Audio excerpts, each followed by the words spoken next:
up, everybody? Thanks for tuning in to Fan Culture, episode 34 now.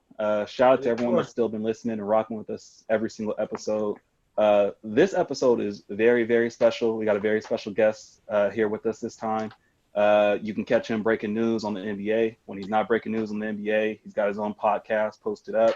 When he's not doing that, he's on the sideline with TNT. And when he's quarantined, he's spitting them bars.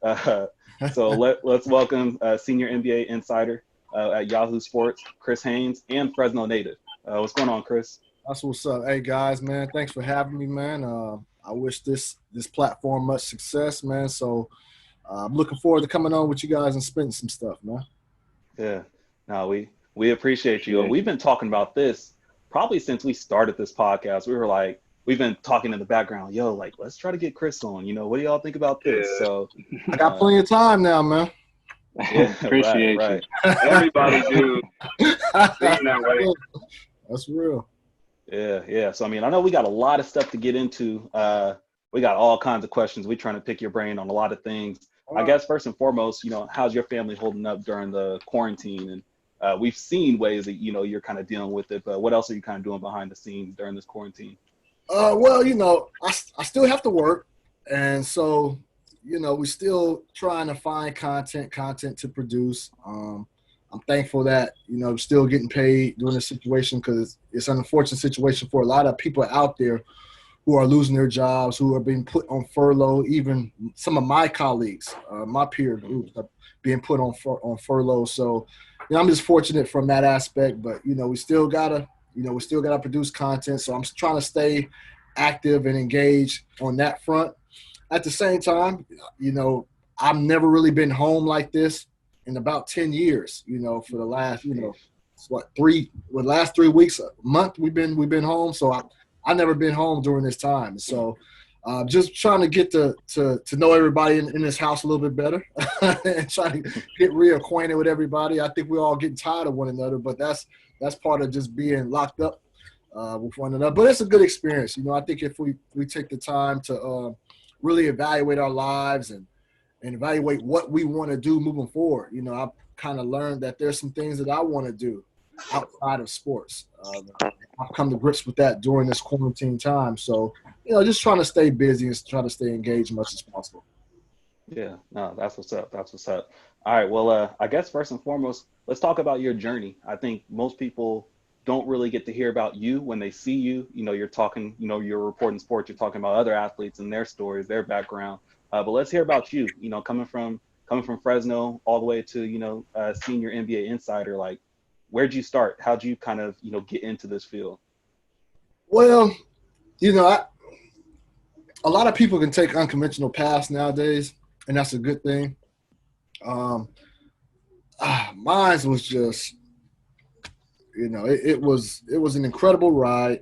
I'd be lying to you if I said I thought I'd be doing what I'm doing now 10 years ago. But yeah, I want to try to condense it for time purposes. But I was at Fresno State. First go back before that. Y'all know I'm from the west side of Fresno. And what a lot of us where we come from, especially me and my mindset, I didn't have a lot of I had role models. They might not be what people consider positive role models. But I just saw that a lot of the people that I grew up with, a lot of men that I looked up to were, either going back and forth to jail, they were slanging, dead. And so early on when I was a kid, I felt like I would make it in life if I had an apartment, a little 9-to-5 job, and a car. And I felt like I was good. You know what I mean? I remember when I was my first apartment I got was in the Cooley Plaza Apartments. That was my first apartment. I was 21 years old. I felt like I made it. It was low-income apartment. My rent was like $125. I was like, I'm never leaving this place. Like, I made it. $125. And if I lose my job, my rent goes down even further. You know what I mean? So I was like, I'm good. Until I got with my wife and, she was like, we ain't gonna be living like this. We gotta, you gotta elevate our mind.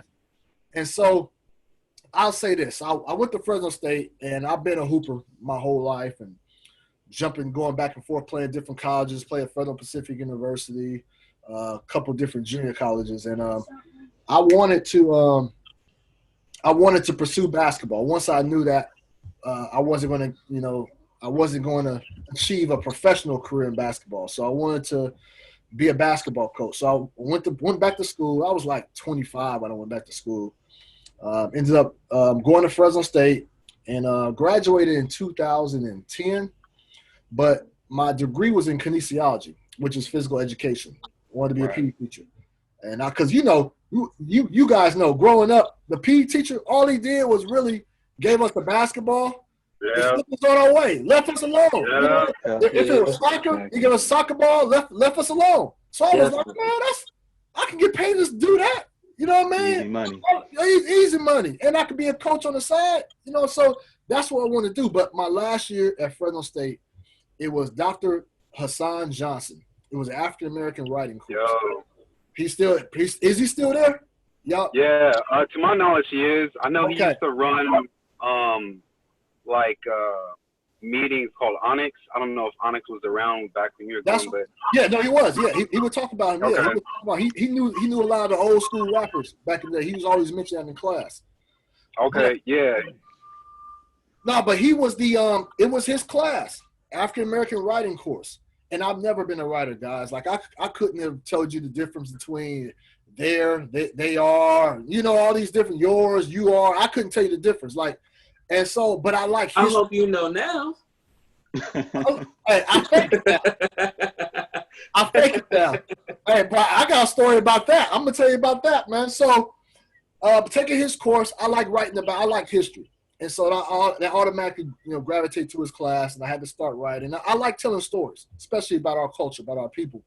And so I started doing these stories. Dr. Hassan Johnson, he was giving me feedback saying, "You're pretty good. Work on this and work on that."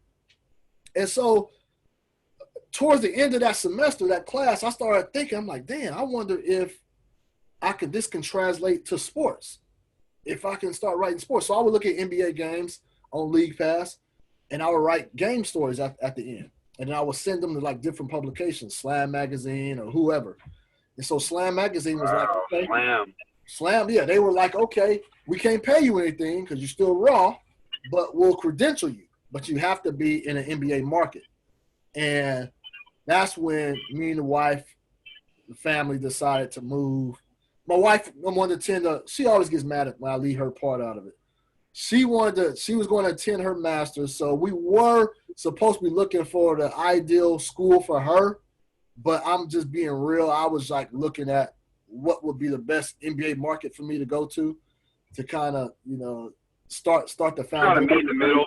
Yeah, try to meet in the middle, sure. And Portland was that city because I felt like I've been in Fresno my whole life, so I was a little bit scared of leaving. And so I felt like Portland, it was far enough, but it wasn't too far that if I felt like we had to come back, it can be an easy transition. So we moved to Portland. I worked for Slam. Well, I can't say work, but I wrote for Slam for a year for free. But they got me credentialed, and, that's kind of how my journey started. Yeah, no, that's what's up. I mean, the journey, especially, a lot of people, I think in your situation, when they hear unpaid, it's like, I ain't trying to pursue that. But, that's a heck of an opportunity. Yeah, that's a heck of an opportunity, one that you're not going to get, especially coming in raw and saying, okay, now pay me even $20 an hour, to do this. Like, who's going to do that for what? When they're the ones providing you an opportunity, not vice versa. No doubt. And you gotta put your pride to the side, but also those type of opportunities are more so for people who are single and young. I'm 26, 27 at that time. And, I got a family. I had 3 kids at the time. So that wasn't the ideal situation, especially for me just graduating, going and taking, doing this gig for free. But you got to have so if you have a partner, you and your partner have to be in agreement that we're going to try this out for a year or 2. And I think me and my wife, we was like, let's try this. I'll give you a year or 2 years time. After that, you got to get a job. You got to get a real job that pays. So I think we had that type of agreement. But you got a partner. You got to have somebody that believes in you and it allows you to chase this dream for whatever amount of time you guys agree to. Yeah, shout out to the spouses, man. They hold us accountable. They support us. They put us in positions to be successful. So, yeah, definitely shout out to spouses. And know my wife's super supportive. You know, same way as your wife is. So, shout out to them for sure. What was kind of one of the biggest lessons that you learned from that time at Slam? So what I learned from, and to go back, babe, you may have to make an appearance on here if you think I'm lying, because she always, every time, she'll be sitting right here listening, looking at me, and then after it's over, they'll start criticizing me. I'm like, you should have jumped in at that time, and you got something to say. I'm here. You got something to say now? What? You want to get right here? Now I know you were lying to me all those years. You weren't trying to go. I'm keeping it real now, okay. babe. I'm keeping it real now. So come on, sit right here, keeping babe. it real for the city. So I'm gonna say this. What did I learn? I'd say this. So I would reach out to when I was trying to get in the business. I was asking people like, what is it that I have to do to get to that level? You know, I reached out to David Aldridge, Mark Spears, Don Jock Taylor. Most of those guys, you remember, you know, they're giving me feedback based on how they came up. Most of them were like, well, you got to go to these small cities and cover high school sports for a small newspaper. You dominate that beat for about 5 years, then you move up and go to a pretty big time college program, covering the team for that newspaper in whatever that city is. Do that for about 5 years, then maybe you can get to an NBA beat. So I'm thinking in my head, hold on, man. Like, look, I'm 27 at this time. 10 years. I ain't got 10 years be covering high school sports in college. I had no desire to, and not knocking anybody who does that. You can, you know, if that's your boat, go ahead and sail that way. But I didn't want to do that. I just wanted the NBA. And so they weren't telling me wrong, but that was just based off of their experience. That's the way you had to do it coming up. And now, thanks to social media and thanks to the internet, there's blogs and there's ways to make your name, just like Slam Online. I wasn't getting paid, but I was able to build up my name for that year of not getting paid. So I worked as a security guard in the daytime when I moved to Portland. I couldn't find a job at all. Worked as a security guard during the day, and then at night I would go cover Blazer games for Slam. And so for that whole year, you know, I was breaking stories, and in Portland, it was just it was the ideal situation, guys. In Portland, there's not many people who look like us in the media over there. And so when the players automatically saw me walk in the door, they were like, damn, where this dude come from? You know what I mean? Like, you know, who is he? And at the time, I was around the same age as a lot of them.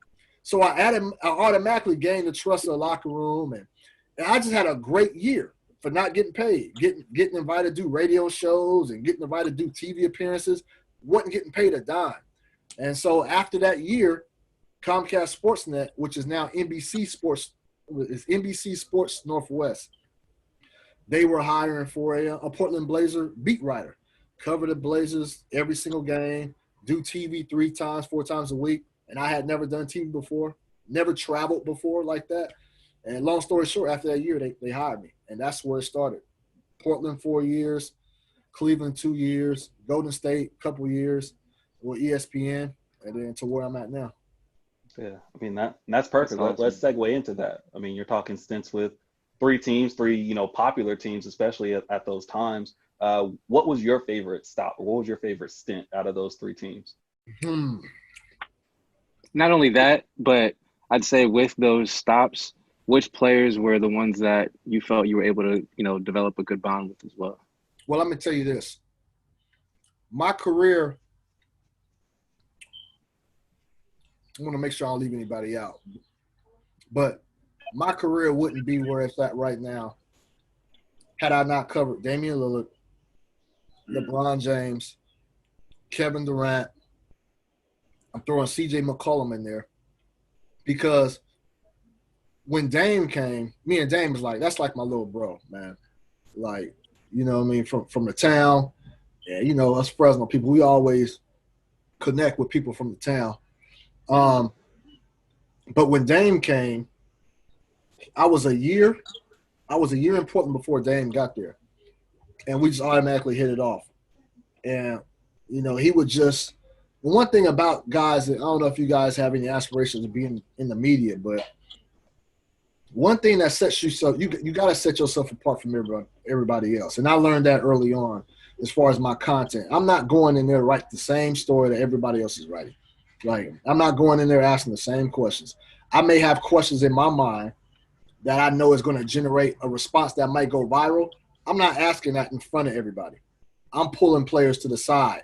And the only way you can pull players to the side and get those one-on-ones is if you have a relationship with them, because these players aren't going to give their time like that to anybody. But Damian Lillard, we struck hard, and I was breaking a lot of his stories and getting a lot of good stories with him. And then Cleveland, LeBron James just, he did me similar to what Dame did, and same with KD on different levels. But when you're covering guys of that magnitude, and people know and companies know that when it comes to these star players, that Chris probably has the goods because they're giving him something that they didn't give anybody else. That sets you apart. And my career was able to flourish because of that, because the league is still word of mouth. Players talk to other players about who to mess with and who not to mess with. And so that's why I say if it wasn't for those guys just really allow me to do my job and giving me a little bit more effort than they had, I wouldn't be where I'm at right now. Oh, that's cool. That's real cool. Well, I don't want to hog up all the questions, so y'all start throwing these questions out, or else I'll end up having my one-on-one with Chris. One of the questions that I had while you were talking was, you talked about coming from a small city like Fresno, or it's not so much a small city now, and then going, taking your family and and going to Portland and stuff like that. And you said you weren't really, making a ton of money. You were just, you had a thing with Slam magazine, and then you had like the security gig, and then you was working your way into that what you're doing now. What told you to kind of like keep going as opposed to like, man, is this going to even work out? Like, was there any like, I'm sure life happens, especially when you're trying to raise a family and things of that nature. But like, was there anything that what told you just keep going, keep trying to make connections, keep trying to get your foot in the door? I'll say this, man. Like, I wouldn't say I had a breaking point, but that year of working for free, it was one of the most productive years I've had, but it was also one of the most frustrating years because, look, I was the first to graduate in my family from college. And you guys, you hear all the time, like, the people who graduate, the people who get bachelor's degrees make this much more money than the people who don't. And you set yourself up for life. You get this degree. You get this degree. Get this degree. We're taught this in our minds all throughout elementary, junior high, high school, right? So I have this bachelor's degree in kinesiology, and I end up graduating with honors, 4.0 GPA. And here I am in Portland looking for a job with this degree, graduate from honors, and I can't get a job. And so that was frustrating me, and I had to settle for a security job. So I'm working security at a high school and security at an apartment complex with a bachelor's degree with honors. And then at the same time, so I feel like that's degrading, and no disrespect to anybody who occupies those occupations. That's just not what I had in the cards for me going back to school. And then you go on working for free, during the NBA season. And so I was like, I didn't know, like for that year, like I didn't know, like, and remember, nobody's done this path before. Nobody has taken this route. And I'm going back hearing about what David Aldridge told me, what Mark Spears told me. And I'm like, dang, were they right? Like, do I have to go that route? Am I way over my head? You know what I'm saying? So that was probably the most frustrating part about that. And if I didn't get that job after a year of doing that, I'm probably back in Fresno because there's no reason to stay in Portland. There's no reason whatsoever to stay in Portland. So you decided to cut your own path based off the circumstances that you had laid in front of yourself. So you didn't have the luxury of doing it. I mean, obviously you are open to taking advice, and you are looking for advice from people that have done it, but you saw that didn't fit what you were trying to do in the amount of time that you were trying to do it. You have to look. It's wise to listen to wise counsel. Listen to people who are in those positions that you wish to achieve. But at the same time, everybody has a different path. Everybody has their own way of going about it. And I just wanted to try this route out, and I wanted to pursue it hard and be aggressive in doing so. But like I said, if it didn't work out in that year, we probably would be going back to Fresno. And my wife would have finished school. We probably went back to Fresno. So it just ended up working, man. But all of this that I'm talking about, the whole process and all that, is nothing but God, man. Because you take me, kid that don't know nothing about writing, nothing about journalism. I'm from Fresno. I'm from West Side Fresno, man. You know what I mean? Taking me and doing the things that I'm doing, the people I'm meeting, the people I'm talking to, it's crazy. But to get to Carl's comment talking about the difference between there and they are now, I'm gonna tell you. So when I did get that job at Comcast Sportsnet the first year, I didn't have an editor. You're supposed to have an editor. You're supposed to have people that you send your copy to, and they go over it. Then it publishes. No, I was publishing on the site, and so this is the thing. I was getting good content. The first year and a half that I was working there, I was getting good content. Players give me one-on-ones, going in depth, dropping me news, whatever, blowing up. But my grammar was still not up to par to the level of which I should be producing work, covering an NBA team. In the comment section, guys, you guys get the writing. Don't look at the comment section. Do not look at the comment section. Boy, they were killing me. They were killing me. Like, I saw, man, it got me down. I was like, man, he's like, who let this guy write? I was writing like this in 6th grade. Like, who is this guy? And blah, blah. Killing my self-esteem. Killing. But I'm going to tell you this, guys. I'm going to tell you this. That's why I said it was God, because check this out. This is why I tell people now. Obviously, I'm a way better writer now, and I do my thing. I pride myself on my writing skills and technique.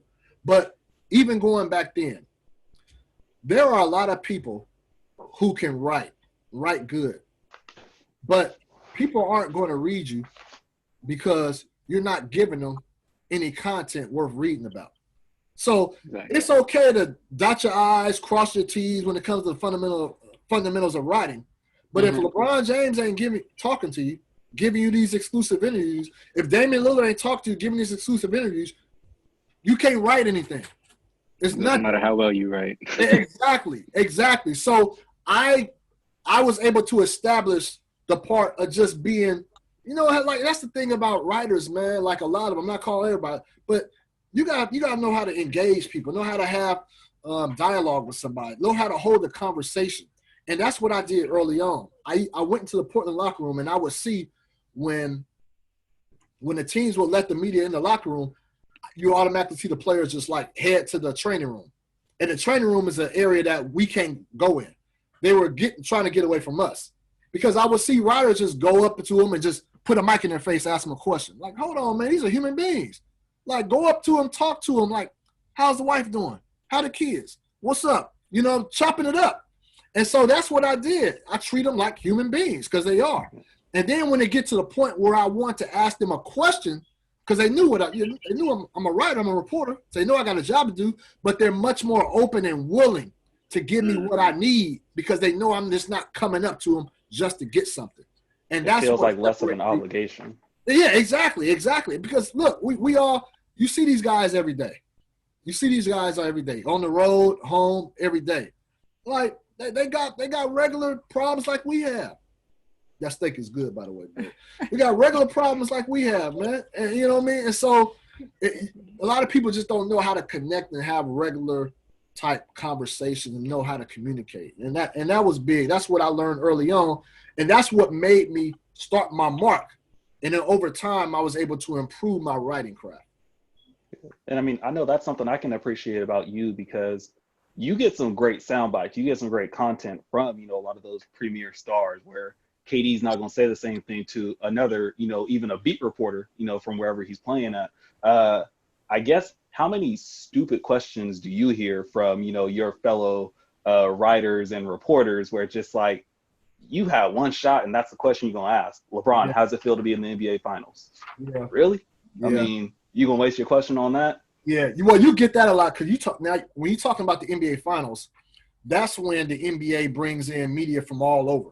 So you're getting the international media. And so they're coming in, and just like you said, this is once they get called, this is their one shot, their opportunity. So they just want to ask a question because when it gets to, I'm trying to think what part of the playoffs, when it gets to a part of the playoffs, all the players come in and the main players, they do their post-game media from the table in the press room. Yeah. And then every media member face is shown while they ask the questions and stuff. So that's for a lot of people, that's the media. I mean, that's their opportunity to let their face be shown and let their voice be heard. But as you said, they don't really come with original questions or athletes. They really appreciate original thought and question that's really going to provoke a real candid answer. But there's a lot of, I don't want to bash a lot of my peers, but you can tell, who does their homework and who doesn't, who just wants to ask some questions just to be seen. I have a question real quick, only because we're talking about questions and I just kind of got the image of a press conference. And I just want to know, for my own personal knowledge, when the Big Three in Miami was built with Chris Bosh, Dwayne Wade, and LeBron James, all three of them used to do the post-game interviews together. Uh-huh. At some point, it only became LeBron and Dwayne Wade. I never knew why. Do you know why? And is that a question you can answer? So that year, I would say this. I don't have any behind-the-scenes knowledge of how that happened, but I can just say just from experience and seeing how those situations play out, everything was so new when they first teamed up. It's the big three. It's Bosh, Wade, and Bron. But as you know, over time, even the course of that season, Bosh started to fade as far as his production when you compare it to those two. So yes. you would have LeBron with 32, Wade with 28 or 30, and Bosh may have 16. And so, and I can't, I don't know if Bosh was happy with having 16. I'm pretty sure he felt like he can produce more, but it just didn't make sense when the two main guys were having dominant performances, and then you just have Chris Bosh over just to have him on. I mean, that I covered, when I covered the Cavaliers, their big three was LeBron, Kevin Love, and Kyrie. And so early on, I can't remember, but I just got to think back. But I would like to think that early on, they even did their press conferences together as a three. But soon, it was Kevin Love. That's when his role was being diminished. So it didn't make sense. It didn't make sense to have Kevin Love with those three. Because another reason is this as well. In the playoffs, in the NBA Finals, you'll see LeBron going up there with, let me see, I'm going back to Cleveland. He'll go up there with Kevin Love and Tristan Thompson. And everybody wants to ask LeBron a question. And right. So they wouldn't even ask Kevin Love or Tristan Thompson a question. And you would see those guys kind of like fidgeting, getting mad because, they're up here with LeBron. Here. You know what I mean? So it really doesn't make sense too much to have all three guys up there at the same time unless all three are of the same stature and you can kind of guarantee that the media is going to ask them about the same amount of questions that they would ask LeBron. It's hard being up there with LeBron, period. Right, I get it. Yeah. So I guess let's stay there. Let's talk more NBA. Obviously, you've talked about the sit-down interviews that you've had with multiple athletes and kind of the more candid answers that you get. So you get to know these players much better than, obviously the fans do or even most media. Who are some of the players that, the media, the fans, our perception is completely wrong about them? That's a good question, man. Really good question. Appreciate it. Did his homework. He did his homework. You know what? Go ahead. Go. What did you hear? Now, I was gonna say I've heard J.R. Smith is one of those people who is completely like shown, or the way he's depicted post 2018 finals. 2018. I guess his image as a intelligent basketball player, someone who he's not known as J.R. Henney. If we go back to 2016.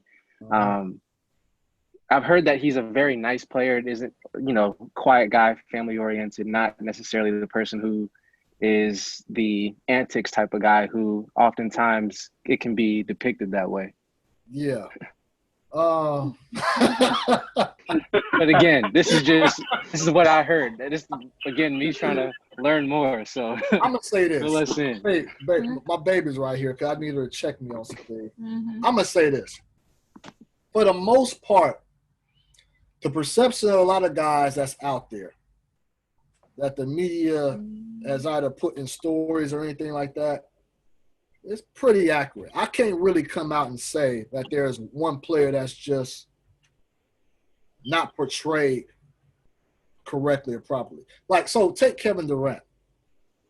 He makes it known that I don't have a problem going back and forth with Joe Smo on Twitter, who has 2 followers. I have no problem doing that.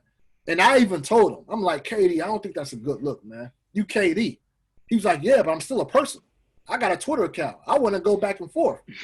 And so I'm like, I guess that makes sense. You know what I mean? Like, why should – and I started thinking about it because I know LeBron would never do that. LeBron would never do that. He would never entertain somebody, let alone who got 50,000, let alone, two followers. And so I felt like, we've always looked at our star players. When you're talking about the Mount Rushmore of players, we look at them in the highest regards. We don't never want to think of them being vulnerable or think that they can be ticked off by somebody with 2 followers. And KD is showing that, look, I'm a good basketball player.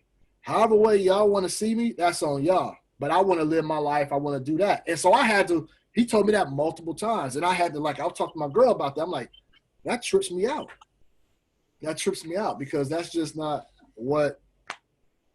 how we view our superstar players. But to that point, I bring it up about KD. Like, sensitive, is he sensitive? I'm gonna be honest with you. A lot of NBA players are sensitive. They just won't show it by tweeting at a random fan. He'll do that. And so I would say just because players don't tweet at people or go back and forth, a lot of people are sensitive. A lot of players are sensitive, because I'll get a text about something from a player that I've written or said on TV that, they're mad at me for whatever they said, but they're not going to put it out there public because they don't want that image of them being, sensitive about something. They always want the image to be, I don't care, that's not me. They can do what they want, but that's not reality. KD is just to the point where he's comfortable in his own skin to show you that he will go back at you if you're wrong. Yeah, I mean, KD's different on and off the court. He's different. Carl, I know you have some questions kind of about the power and the, freedom that players have in today's NBA. Oh, I mean, it was pretty much just that. We've all seen a transition in terms of how much power these players have and, the money they're receiving, the length of contracts. We've seen CBA negotiations within recent years between a lot of different sports, and that's become a part of it. And I just wanted to know, how do you really feel about it? Because me personally, I'm just a person who's very comfortable with familiarity. Mm-hmm. And in my mind, when it comes to sports, you have a coach who's responsible for a system and making the best situation possible out of this talent. You have the GM who is responsible for maintaining the finances and maintaining the talent on the roster. It's your job just to get me the talent, somebody's job to coach it, somebody's job just to oversee it. But as a player, I mean, nobody wants to feel like a slave, but sometimes I really just want you to hoop and I just want you to play basketball. And I don't know, just as a fan, it's just not what I'm used to. So for me, it's just kind of weird. But I just wanted to know, how do you feel about it? Professionally and personally. Feel about what? The players doing what? Just the amount of power that they have. Got you. And also how they use it. I'm not a fan of super teams specifically. So just that. The power that the players have now and how they use it. All right. Now, me and my wife talks about this all the time, about this dynamic that you're talking about. I disagree with you. Let me have her answer, have her say her piece, and then I'll jump in on that. Saying? Tell about the player. Go Wait, ahead. hold on. Let me try to fix my. This not. Come on, It's man. not video, right? Hold on. You good? Hurry up. Just go. Just talk. Hurry up. Okay. My wife Charlotte. You Hey heard. guys. Hey. Sorry. Hi, Miss Haynes. Looking We're crazy. matching. You good? We matching. You good? You good? Okay. What's the question? Is the power? He said. Yes, ma'am. Carl just said he just wants them to play just the basketball. hoop sometimes. He's tired. Hey, I'm all for power to the people. I don't like anybody telling me what I can and can't have. And even though someone is making millions of dollars, you got to understand that there's a person above them making billions of dollars and profiting. It's the same thing. I think when you look at colleges, you know, you want the college players just to go, you know, you should be happy with your college scholarship and play. Well, you have someone making millions off of you. And you I definitely believe they should be paid. I think everybody should just get one solid amount. I think it's too much to determine between that. Think about that with the players, though. You have NBA players. There's someone making billions of dollars off of you. And then so you have to be aware of the rules and laws, regulations, how much, you know, the profit share. And I didn't even know that there was such a thing as a CBA and all that. So it was really cool when Chris first got the job, you know, learning about that. And when you see owners getting, you know, 58% of, you know, all of the money. And then on top of that, you know, having the power to decide if you get paid or not, like with the thing that's going on right now, you know, are you going to get paid if my season is canceled? And, you know, it's just, you have to still have power, even though this is entertainment. Because if you give over your power, if you give over your power, you have nothing. You essentially are a slave. So Scottie Pippen. You're $1 million slave. $1 million. Well, no, I don't have a problem with the money. I think there is a flaw with the cap and these super maxes that I'm sorry. I'm happy that Kemba Walker didn't take that money in Charlotte because he's just not worth that. So not necessarily the money, but some of it I do have a problem with. But more so I'm going to get this coach fired, or I'm going to make my way off this team so I can go over here. Yeah. Nobody should just stick in a situation that's not working, which is why I do feel like everybody has a responsibility. If a coach is not coaching well, he should be replaced. If he's David Blatt and you're number one in the East and you just want your homeboy to coach, he shouldn't get fired for that. Now, if you have played for a team for 5-6 years and it's just not working, you're balling individually, they're not putting the talent around you, they're not giving you a coach, you don't want to be there, that's fine. You going to make your way off the team so you can go play with 3 other players that you play with in the All-Star game so y'all can just dominate. Not finances, but power and the way we're using it. Well, let me say that it might be. Go ahead, Chris. Go ahead. Oh, go ahead. I was going to say it might be just honestly a difference in perspective. The way you're looking at it is not necessarily the same way that these players are seeing it when they're making the decisions that they feel are best for them. You know, it's not about, oh, I played with this person and I want to create a super team. It's like, well, I played well with this person. Opportunities that I've had to play with them, whenever it was, if I have an opportunity to tell my GM, hey, go and get this guy, I'd like to have him. We're all here to win the chip at the end of the day. I mean, so if I have an opportunity, sorry, go ahead, Scotty. No, I'm saying if I have an opportunity to make the move that's going to push my team there, then yes, I want to do that. But I also hear you in that, like, there should be some balance in the teams and competition so that teams aren't stacked up. but that's not. I don't feel like that's always up to the players to. That's not necessarily their responsibility. I'll say this: if it's their choice and they're making it that way, how not?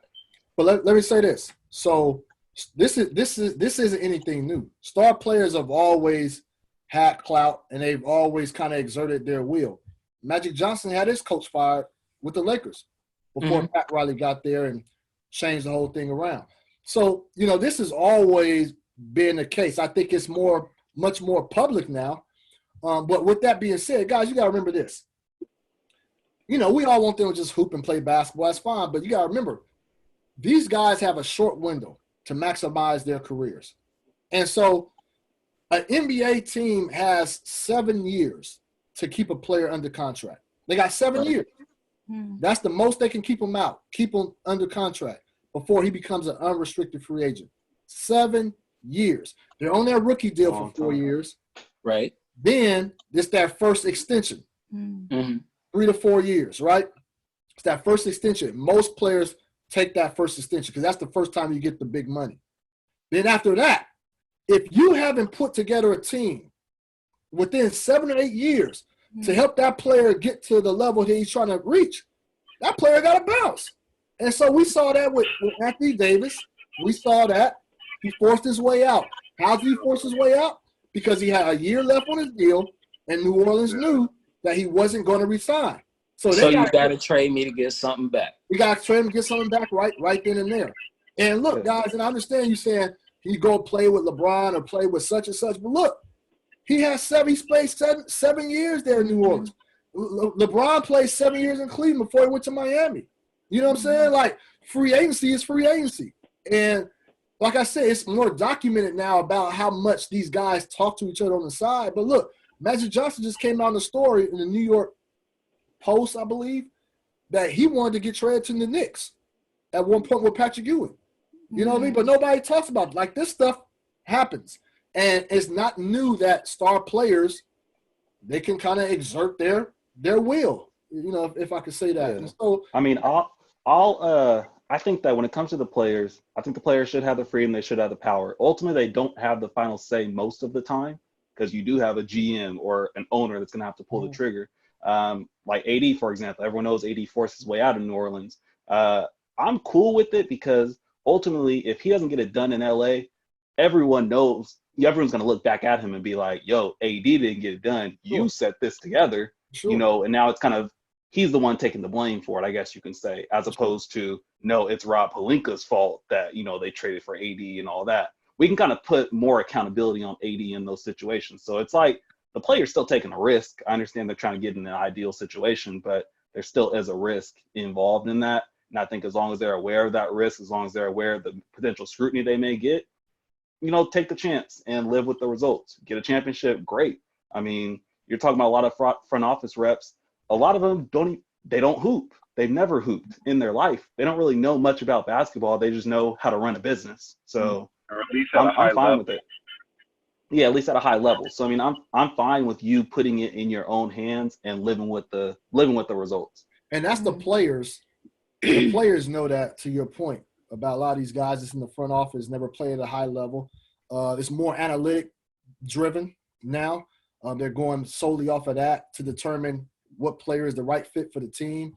And, they don't understand how to just look at a game and just be able to tell if a player is a good player or not. And the players know that. And so they don't trust. A lot of players don't trust some ownerships or some front office because they don't believe that they know more about the game than I do. And, LeBron, he's had that situation a few times in his career. But I'll say this too, guys, is like, when we're talking about taking that risk, when you talk about LeBron going over to Miami, the pressure was on. He knew. So it is an ideal situation to go to Miami, play in South Beach, play with one of your better friends. But with that comes extreme pressure, just like with AD. Because if you lose, no doubt. No, honestly, I never thought. I like that you said that. I never thought about it like that. If you lose, you know what they're gonna say about you. If you got that in mind, they're waiting. They're anticipating. They're hoping. You know what I mean? That's why they were the Eagles the first year, because people wanted to see them lose. Yeah. Man. I was just gonna echo what Takani said a while back. Like the same thing goes when you play in pickup games. Like guys show up with their own squad already set up. They I hate stay that on too. the court. You know what I mean? Like, hey, that's the way it goes. Hey, dude's not trying to lose. So I hate that too.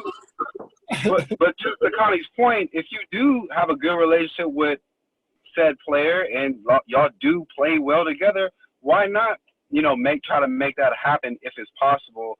And, especially guys that are on shorter windows and, all that stuff that plays into it. But no, that's the only thing I was thinking about.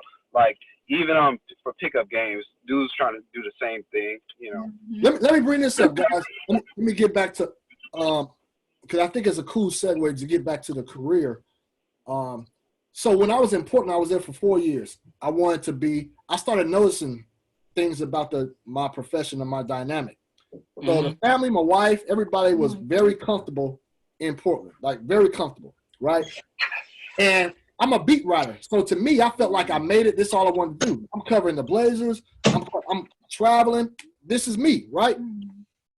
Then I started seeing national NBA guys, how they would come to town, right, to write a story, and they would just get this access. The GM will allow them to come all through areas of the Blazers headquarters that we will never, as local guys, we will never be allowed to go. You know what I mean? And then at the end of the day, the national guy had this great big story, breaking news story. The GM that gave them all these good quotes. The star players gave them all these good quotes. And that's when I started to realize, dang, these national guys, they're the ones that's running this league. And I'm doing a good job. I love Portland. Like I wanted to just dominate Portland, which I did. But then I started seeing even I couldn't get the certain access or get certain quotes that national guys would get. So that's when I started thinking like, dang, I got to become national. Mark Spears, Adrian Wojnarowski, Mark Stein. Those are guys that I was looking at. And so I told my wife, I was like, babe, I think I need to look for that next move. And she was like, she was open, but obviously it had to make sense. And so this was 2014. LeBron goes back to Cleveland after his 4-year Miami stint, goes back to Cleveland. Then the Cleveland Plain Dealer newspaper gutted their whole staff, the sports staff, and they wanted to bring in new blood. And I had already had a relationship with Rich Paul, LeBron James' agent, and I was breaking little stuff in Portland. And that's the thing, guys. That's the game. So when I decided I wanted to become national, I started breaking little stories that didn't involve the Blazers from my, over in Portland. Yeah. And then I would see people on Twitter saying, who's this guy in Portland breaking this Miami Heat news, breaking this New York Knicks news? Like they weren't taking me seriously. And that pissed me off. I was like, okay, I see. I got to leave where I'm at. Long story short, I got the Cleveland job, and they saw the connections I had with LeBron and them and Rich and them. And so I did that for 2 years. But what LeBron did, even though it was a local beat, LeBron is LeBron. It's kind of like you're working on a national beat because everybody wanted to know what LeBron is doing. I mean, it was his homecoming. So it was big news. So that was my step to becoming a national figure.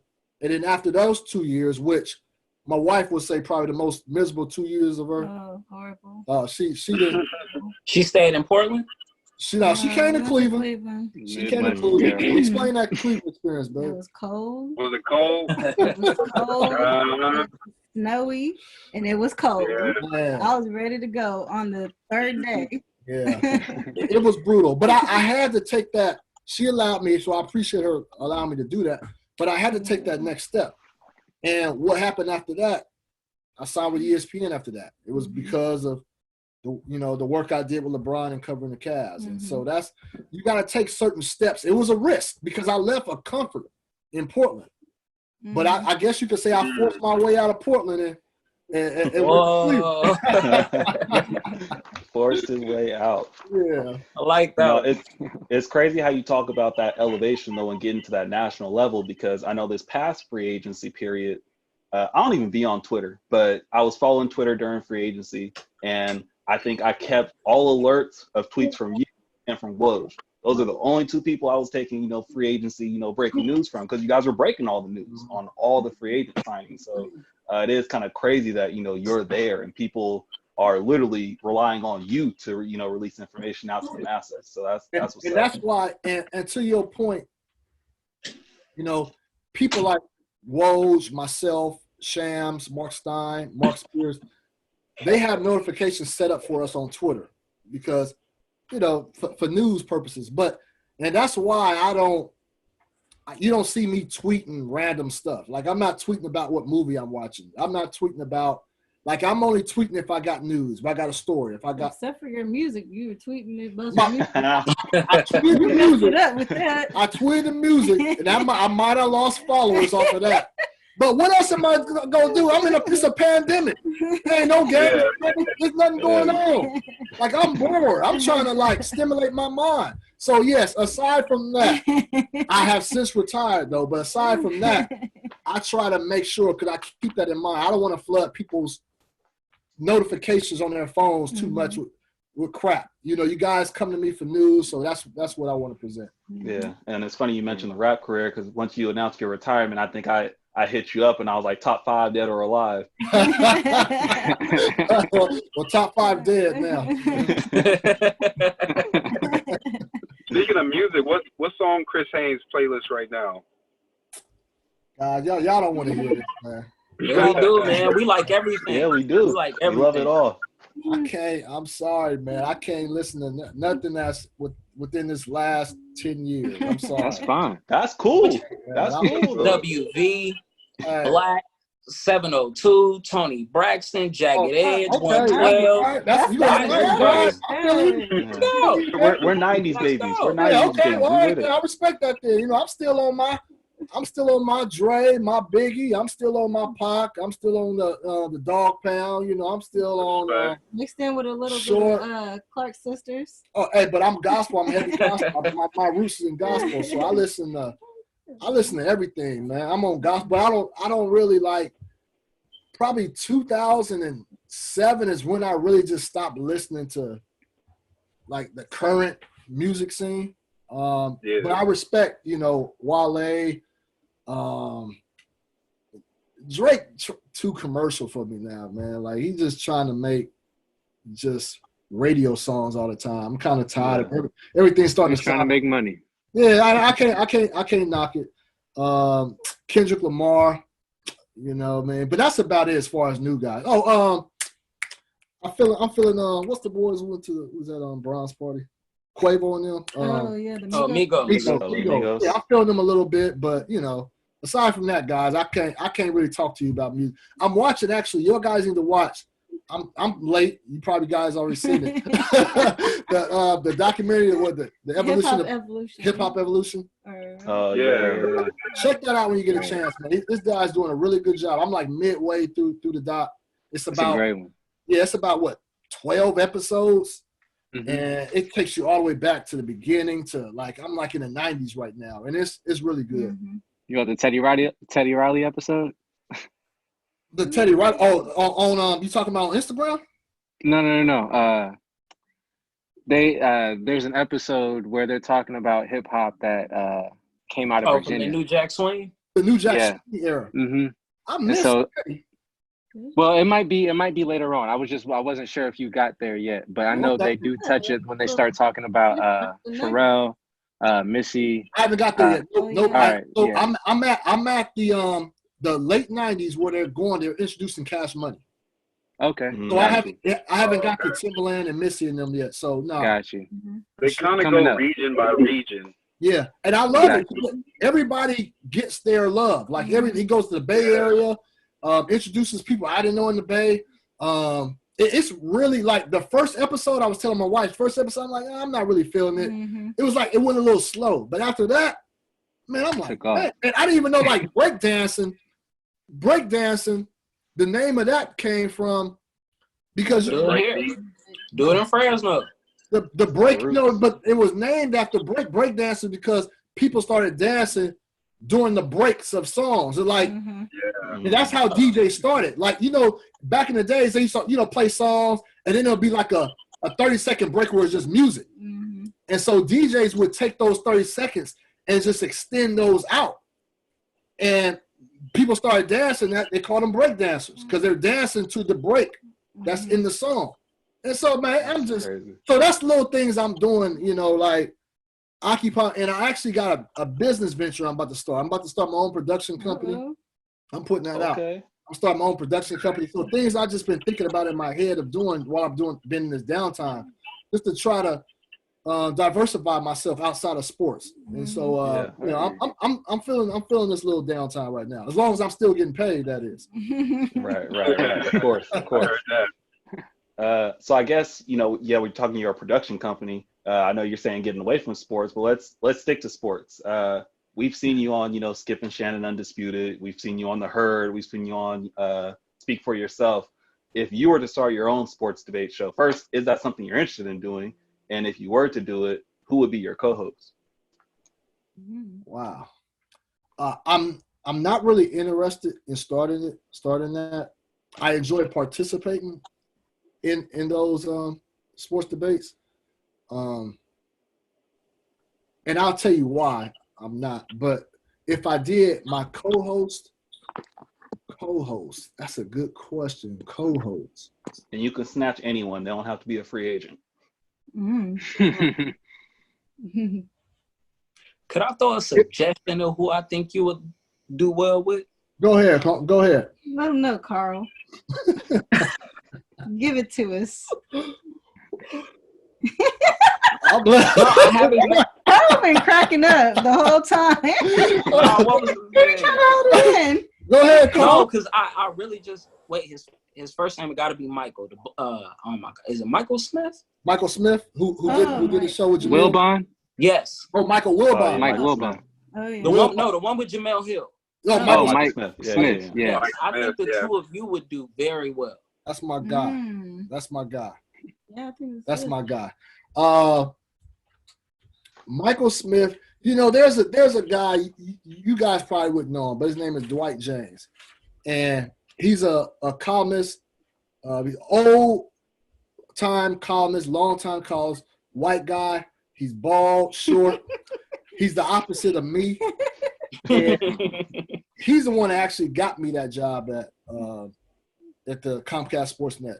And we were just the polar opposite of each other. And it made for good TV because we were just arguing, and it was organic. And we would go off on each other, but when the camera's off, hey, where you going to dinner at? Oh, I'm coming to you. I'm going, So the partnership tends to work better when you got two guys that's opposite from each other, so it can, so you can bring different viewpoints. But the problem is with the debate shows is that sometimes people try to just create friction. People start saying things that they really don't believe, and it shows on on TV, and people can know like when you kind of BSing your audience. And so the best ones are more organic. But the reason I probably wouldn't start a debate show is because I think a lot of people that's looking at those topics, that's not necessarily journalism. I come from real, I studied under the real people who actually do this job, who actually write the content to get these stories. And while I love those platforms, and I'm gonna continue going on them, I think people want to be, they automatically want to jump and be a Stephen A. Smith. They want to jump and be a Skip Bayless. Well, Stephen A. Smith was a journalist for 25 plus years. Skip Bayless longer than that. Respected journalists, like dominated their fields to where now they have a voice that people want to hear. And so you gotta pay your dues. You can't just jump into a role like that. And I think that's what a lot of young people get misconstrued. Like they can just jump into, start yelling. First of all, people don't know who you are, so they don't care what you're talking about. You know what I mean? You got to build up something to get to that stage to where people actually tune in to actually hear what it is that you have to say. Right. And I mean, I think yeah, go ahead, Carl. Oh, I'm sorry. It was just only because you kind of spoke about the content. If you were responsible, if you were like an executive producer and you were responsible for the content of discussion, would that make it something that you would then consider? What Carl's trying to say is he's trying to be your co-host. No, I'm not. No, I really just want to know, like, if you could really talk about real things as opposed to just LeBron James's bike or, just something dumb. No doubt, because you have to look at it. No doubt. People like tuning in to those type of shows. So I would be naive if I just completely dismissed it. It has to be the right concept, the right content. And I would hope that I would bring a different, unique concept to the table to where I'm not necessarily competing with Undisputed or First Take. I hope that there's a chunk out there. There's a chunk of appetite out there that's not being consumed, and where I can come in and provide, something that people might be missing. So that 6 p.m. slide is still open. I'm open to it. You can't in this business, any field, like you can't just turn things down. But that's just not something that's on the forefront of my mindset of something I want to start. But I'm not completely against it. Yeah, got you. I mean, well, we know you got your platform on the Posted Up podcast. I tune in regularly. Before I ask you, well, I guess as I ask you, what's been your favorite moment, from doing that podcast? I'll tell you mine. Mine was your interview with Ja Morant when you asked him about his natural position, and he said point guard. You thought he said point guard, and he said God. Point guard. Yeah, the look on your face, that had me weak. But that's been like one of my favorite moments on the whole podcast. So what's been some of your favorite moments? So I'll tell you. So Ja is country. You know what I mean? So yeah. I thought he said point guard, but I just credit that to his accent, and I assumed he said point guard, and then he was like point guard. I'm like, oh, excuse me, but you know what I mean? Like, this is a rookie who hasn't played a game, and you calling yourself the point guard. We're in the this is the 2000. This is the 21st century NBA where it is point guard driven. Like, the point guards are the stars of the league. Before the 90s and the 80s, the centers ran things, except for Michael Jordan. And so you got the audacity, you coming from this small college, and you haven't played an NBA game, and you coming on this platform, an NBA platform, my show, calling yourself the point guard. Do you understand the target that's going to be on your back? So that's why I said I just automatically assumed he said point guard, and he corrected me. Was there a target on his back during this year? Well, no, look, when you say something like that, it has to be a target. Like, God, first of all, Chris Paul is considered the point guard. Like, he's the one that people say, So you coming in taking somebody else's nickname, and you ain't played a game. You this skinny dude from Murray State. Murray State University. Skinny dude. He's nice though. He's nice. Now he's nice. No, I know. But you gotta go back to the end. At the time, you can't say that. Yeah, everybody's nice in college. Everybody's nice in these D2 schools, these Division I AA and all that stuff. But you saying this point guard stuff, like, so I was taken back. So yeah, but my favorite.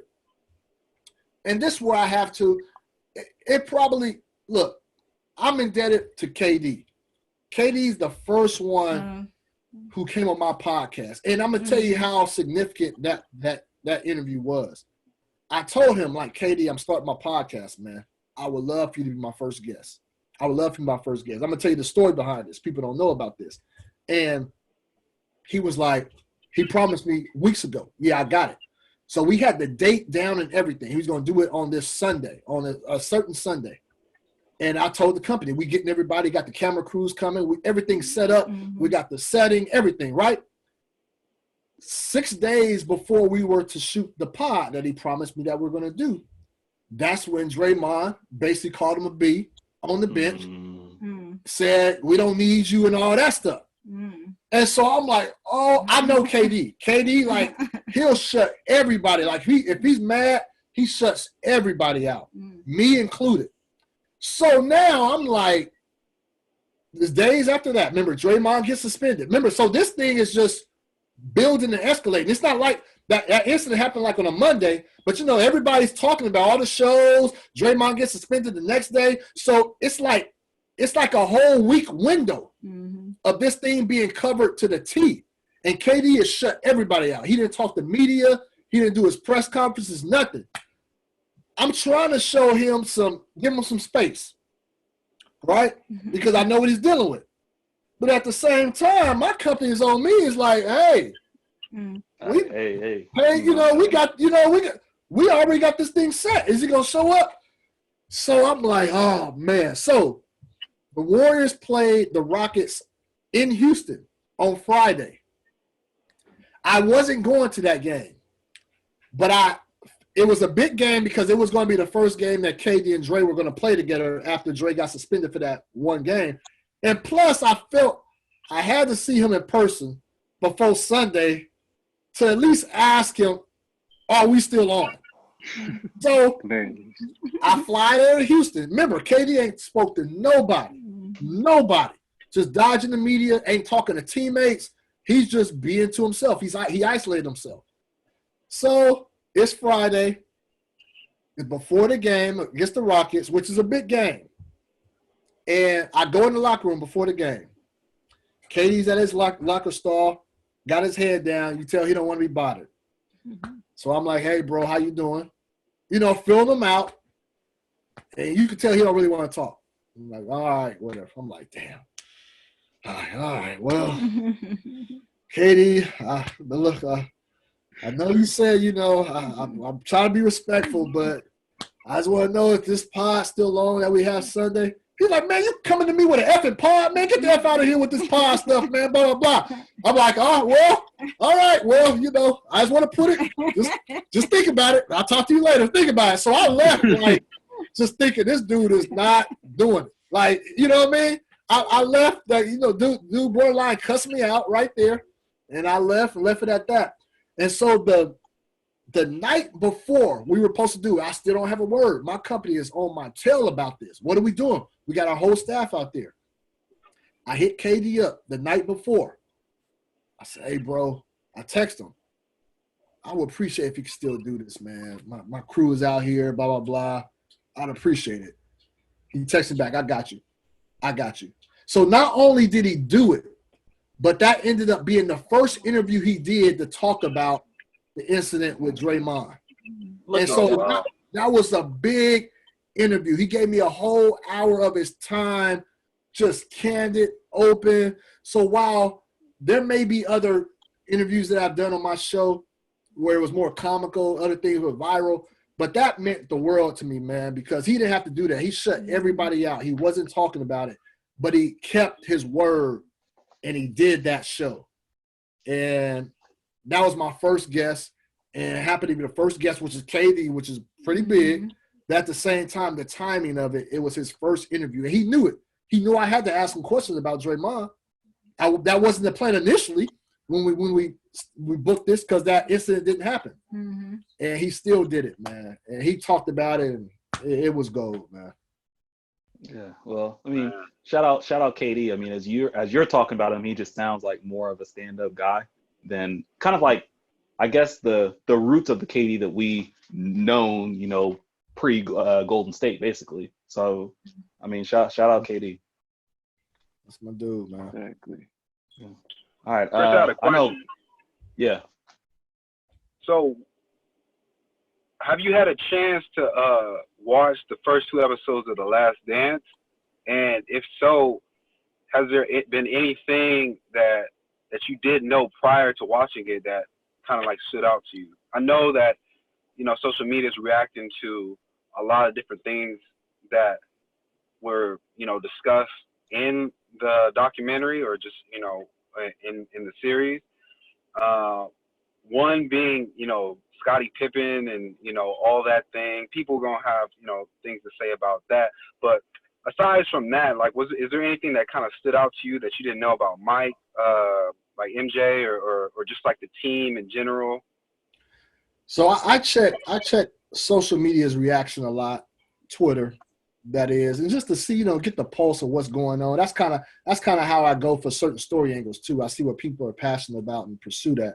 But I made my whole family watch that documentary, the first 2 episodes, forced them, and afterwards, I was talking to you. Afterwards, I told him like, all this is great. You got good footage, raw footage of Michael Jordan cussing, because we didn't see that side of Jordan. You know what I mean? Like, we see that now with LeBron and Kobe and all that, but we didn't have that behind the scenes footage, raw footage of seeing Michael Jordan cuss and doing all that stuff, and the way he's talking about the GM, called him short and fat and doing all that stuff. By the way, you can't get away with calling somebody short and fat nowadays, public like that. But different times.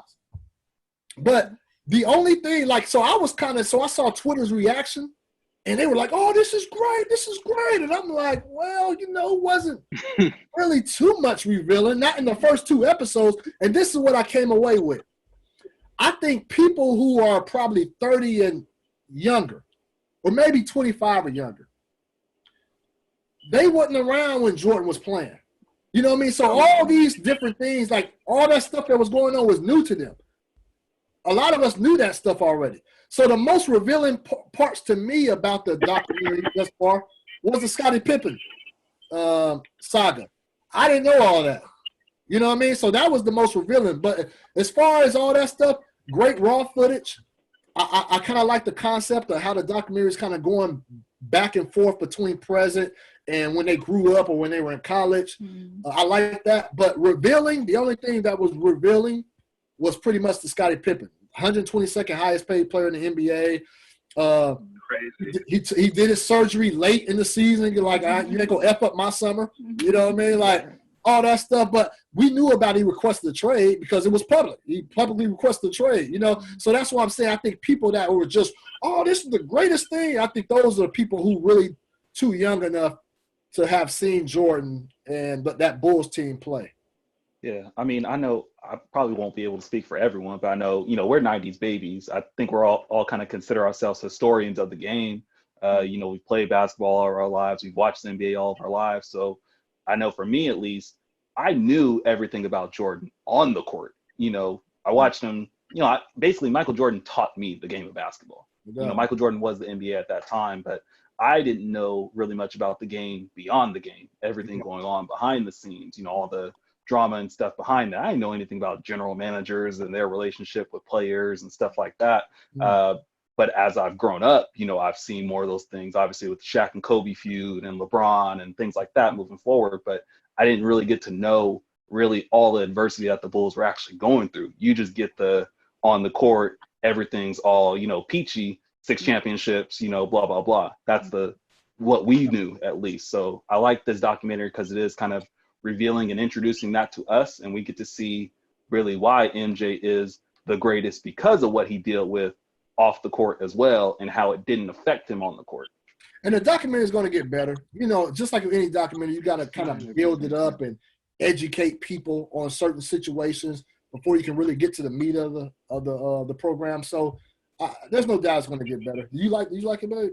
Yeah, I like it. I think that it just shows that drive, that hunger, just it brings you back to a time where you feel like, man. That's what she was saying. Yeah, that's what she was saying. She was like, because she was raised on the east side of Fresno in the wineries.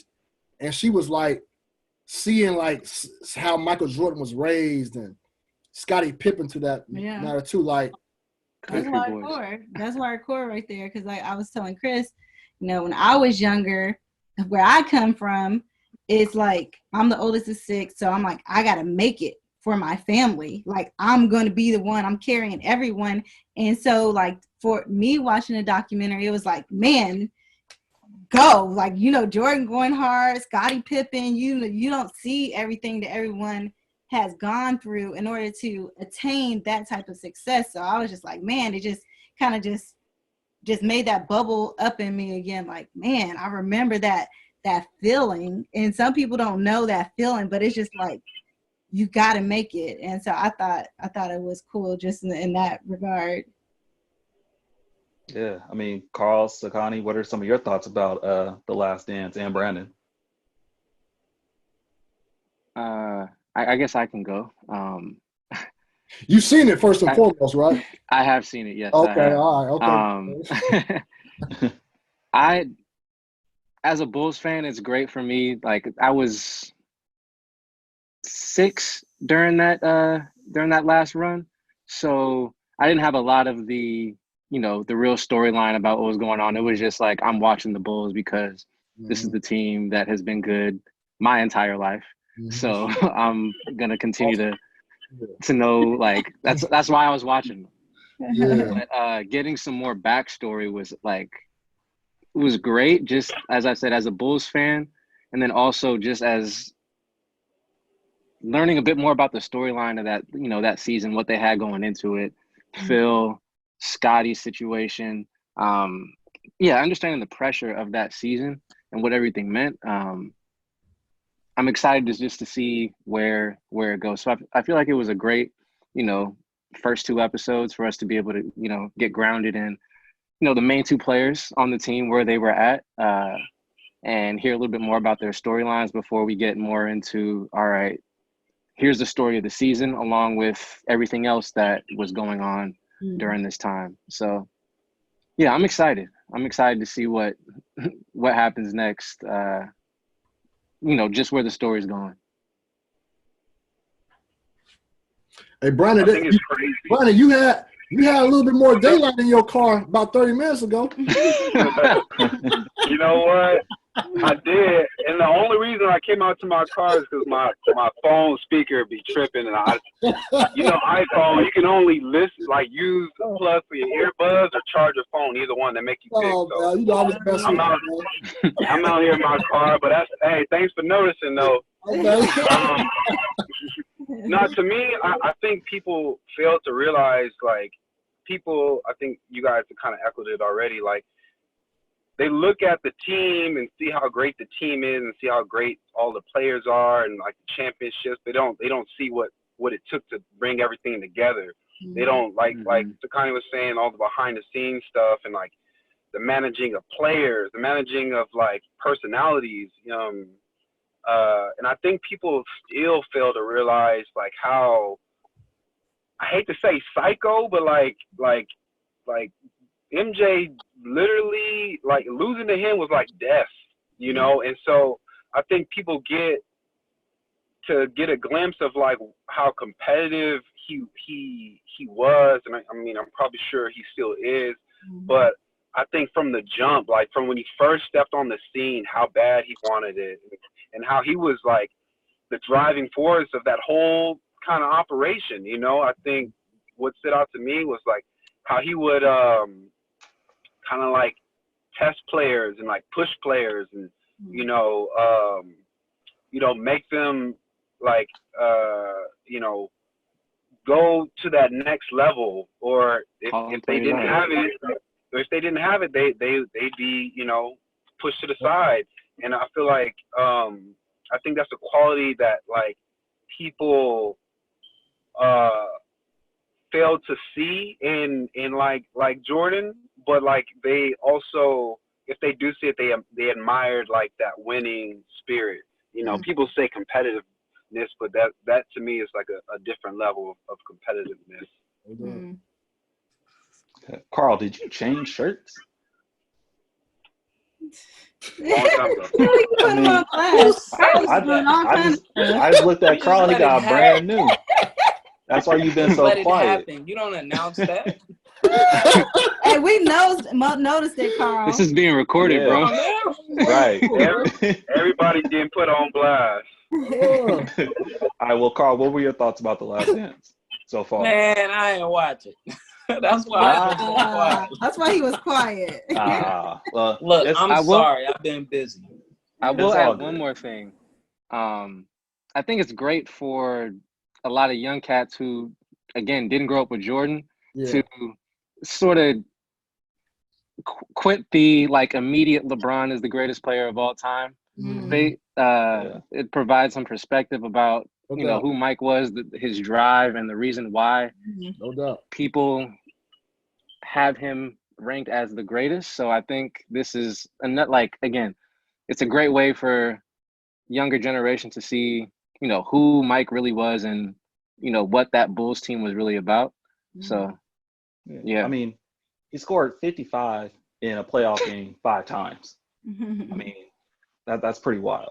And guys, keep in mind, keep in mind, Miles Bridges, he plays for the Charlotte Hornets. Charlotte, yeah. He nice. He's nice. He's nice, athletic rookie. He came out and tweeted, "I'm sorry. If LeBron played during those days against those Celtics, LeBron had 99 points or something like that." Let me remind you, Jordan scored 63. Y'all see the highlights of those games. Y'all see how bad the spacing is, like how everything is cluttered. Everybody was getting bodied. And it wasn't even a 3-point line. It was 3-point line. Well, I couldn't see it on the court. Yeah, you can't see it. Real hidden. But it's so everybody played like the goal then was the closer you got to the basket, the most successful you're going to be. I mean, that's still the case. But there's so much spacing now for everybody right now. So you put Jordan in a space offense where he got room to maneuver. I mean, he'll be even more of a killer. Open freeway. Yeah, come on, that'll be more of a killer. So, we'll see. But yeah, it is like what you said. It's a good point. It's a great reference for people who didn't see Michael Jordan. But now, if they still have LeBron as the GOAT, that's fine. But now they have a better perspective, and they exactly. They can have a better rationale. Yeah, definitely. So let's talk about another up-and-comer, someone that, who knows, may end up being in those ranks one day. Jalen Green. I mean, you've been involved in kind of breaking that news and his story. What do you think about his decision, first and foremost? I think it's a no-lose situation. The kid is going to turn professional. He's going to has the potential to make upwards of $1 million from that contract alone. He's able to go get him a shoe endorsement deal, which is going to make him a multi-million-dollar athlete. On top of that, the G League is giving him a full ride scholarship. Right. How can you beat that? Like, how can you beat that? He's going to play minimal games, play maybe 10 games this season. So it's not like he's going to get overexposed, playing too many games, and that's going to hurt his draft stock for 2021. Guys, I really think this is a phenomenal move. I think it's going to set a precedent for the NCAA to make amends, to set a standard, to allow for star players to be compensated. And I just really think that, man, this was they told me this move a few weeks ago before his announcement. And, they gave me the nuts and bolts of how it's going to work. And I couldn't believe it because, there's never been anything done like that before.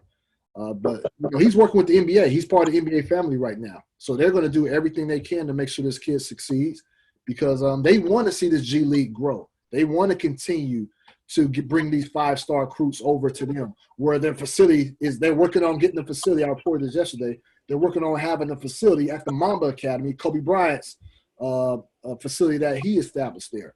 And so the NBA wants to show that these star players can come over here, and if their draft stock is high, they're going to show that we're going to keep it there or we're going to boost it because they want to continue bringing these players over. And so when you're in a partnership with the NBA already, they're in it for your best interest. That's why I said it's a no-lose situation. It's an incredible move, and Jalen's going to go down in history just for that move alone. We don't know what he's going to do in the NBA, but for that move alone, that's historical. That's the historical decision. Yeah, I was telling the guys, obviously the on-the-court impact is going to be great, but I think one of the biggest things and the thing that people don't really talk about is Jalen's going to learn how to become a professional before he even steps on the court. You can't learn that at Duke. You can't learn it at Michigan State because, the university is controlling that narrative for you. But you have someone that's going to teach you, money management and learning, that developing that work ethic if you don't have it already, kind of getting you those things to get you to stay in the league, not just get to the league. So I think that's major. Good point. And learning the business side of the league as well, since you're not quite in it, to understand how, everything's going to work out for you as you, grow in your career. I think that's just going to be an extra step that he has above his peers, come his, contract negotiation time, whatever it is, he's just going to be a bit more money savvy and ready to go when it's time for him to have those discussions, I feel. And not to say that he, isn't ready now, but yeah, with more time, I feel like it's just going to allow him to be better set up long-term for not only his own success, but, for his family to be able to be taken care of as well if that's what he's working towards. And he's from, obviously representing our city. And yes, so exactly. I'm proud of him, and I hope he I think he'll do well. And I just want, he has a good support system. And he actually, his agent who he hired, Aaron Goodwin, somebody who I'm really close with here in the Bay Area. Aaron Goodwin, for guys that people don't know him, but Aaron Goodwin represented LeBron James, represented Dwight Howard, represented Kevin Durant, represented Gary Payton, Jason Kidd, the list goes. He represents Damian Lillard, DeMar DeRozan right now. This goes on. So he has a seasoned agent who's done phenomenal deals in this league. So he's in good hands, man. So I'm proud of him, and I wish him all the best. Yeah, and and obviously you mentioned Jalen being from Fresno. Carl brought up an idea, and we still want to do an episode like this. Kind of talking about Fresno legends, in terms of athletics. We got a lot of athletes that have, made it to, the top of their craft, and a lot never even made it out of Fresno. Do you think that Jalen is the best high school athlete to come out of Fresno? You have to look. It's a loaded question. It is, but based off of look, if Jalen entered the draft right now, he'll be a number one pick. He's projected to be the number one pick in 2021.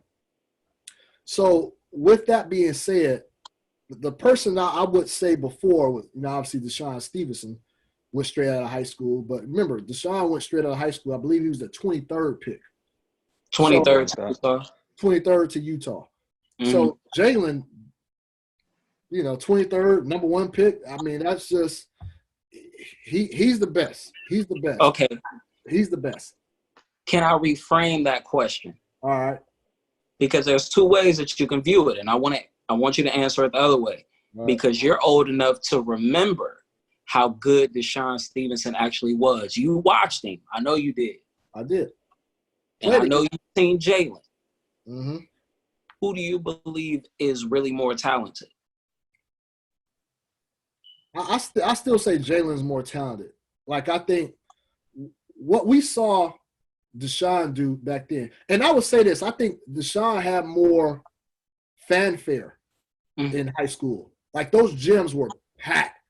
Like, it was a show. And part of the reason was the show, it was for Deshaun, but those union teams were stacked. You know what I mean? You talking about Chris Jeffries. You talk about Richard Millsap, rest in peace. You talking about even who else? My homeboy Coop Taylor is the point guard. Dude, that team was stacked. And then even before that, I believe Deshaun's freshman year, he played with Michi Porter, who went to Fresno State. And so like that was stacked. But I think Deshaun had more buzz in the city, if that makes any sense. But I still got to give him talent-wise. I seen Jalen do some things that I ain't never seen a kid do in the game before, man. Like this dude, I saw him on a breakaway. He bounced the ball in front of him. And while the ball in the air, he ran up and caught up to the ball, found it in the air and went and dunked it. I'm like, I ain't never seen nobody do that in the game. Like, he went and got the ball and bounced it hard. And the ball went, went way up in there. He running and catching it in the air. And, like, athleticism.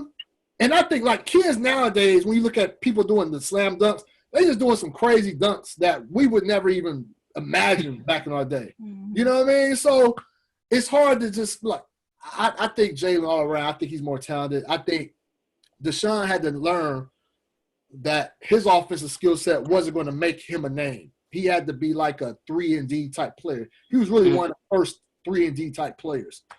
And But I think Jalen has the potential to be a star. And I think that's the difference between him and Deshaun. Now, we can argue about who had the better high school career. Yeah, I think we could say Deshaun in that regard. But more talent, I got to give Jalen the edge. Well, yeah, it was more so that just as a high school talent. Like, who do you think was more talented? From high school. I still got to give Jalen the edge in that regard. Yeah. I mean, it's crazy because I think a lot of people don't realize that Fresno has been a hotbed for athletics for decades.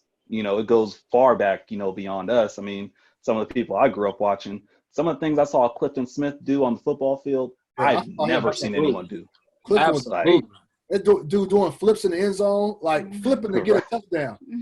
Right. Shout out to Cliff. I mean, and what's his name? Woo, Cliff Harris. We got to see what he did at Oregon. Hey, Rolando Jefferson. Speaking of Union, Trayvon Willis. Darshawn McClellan.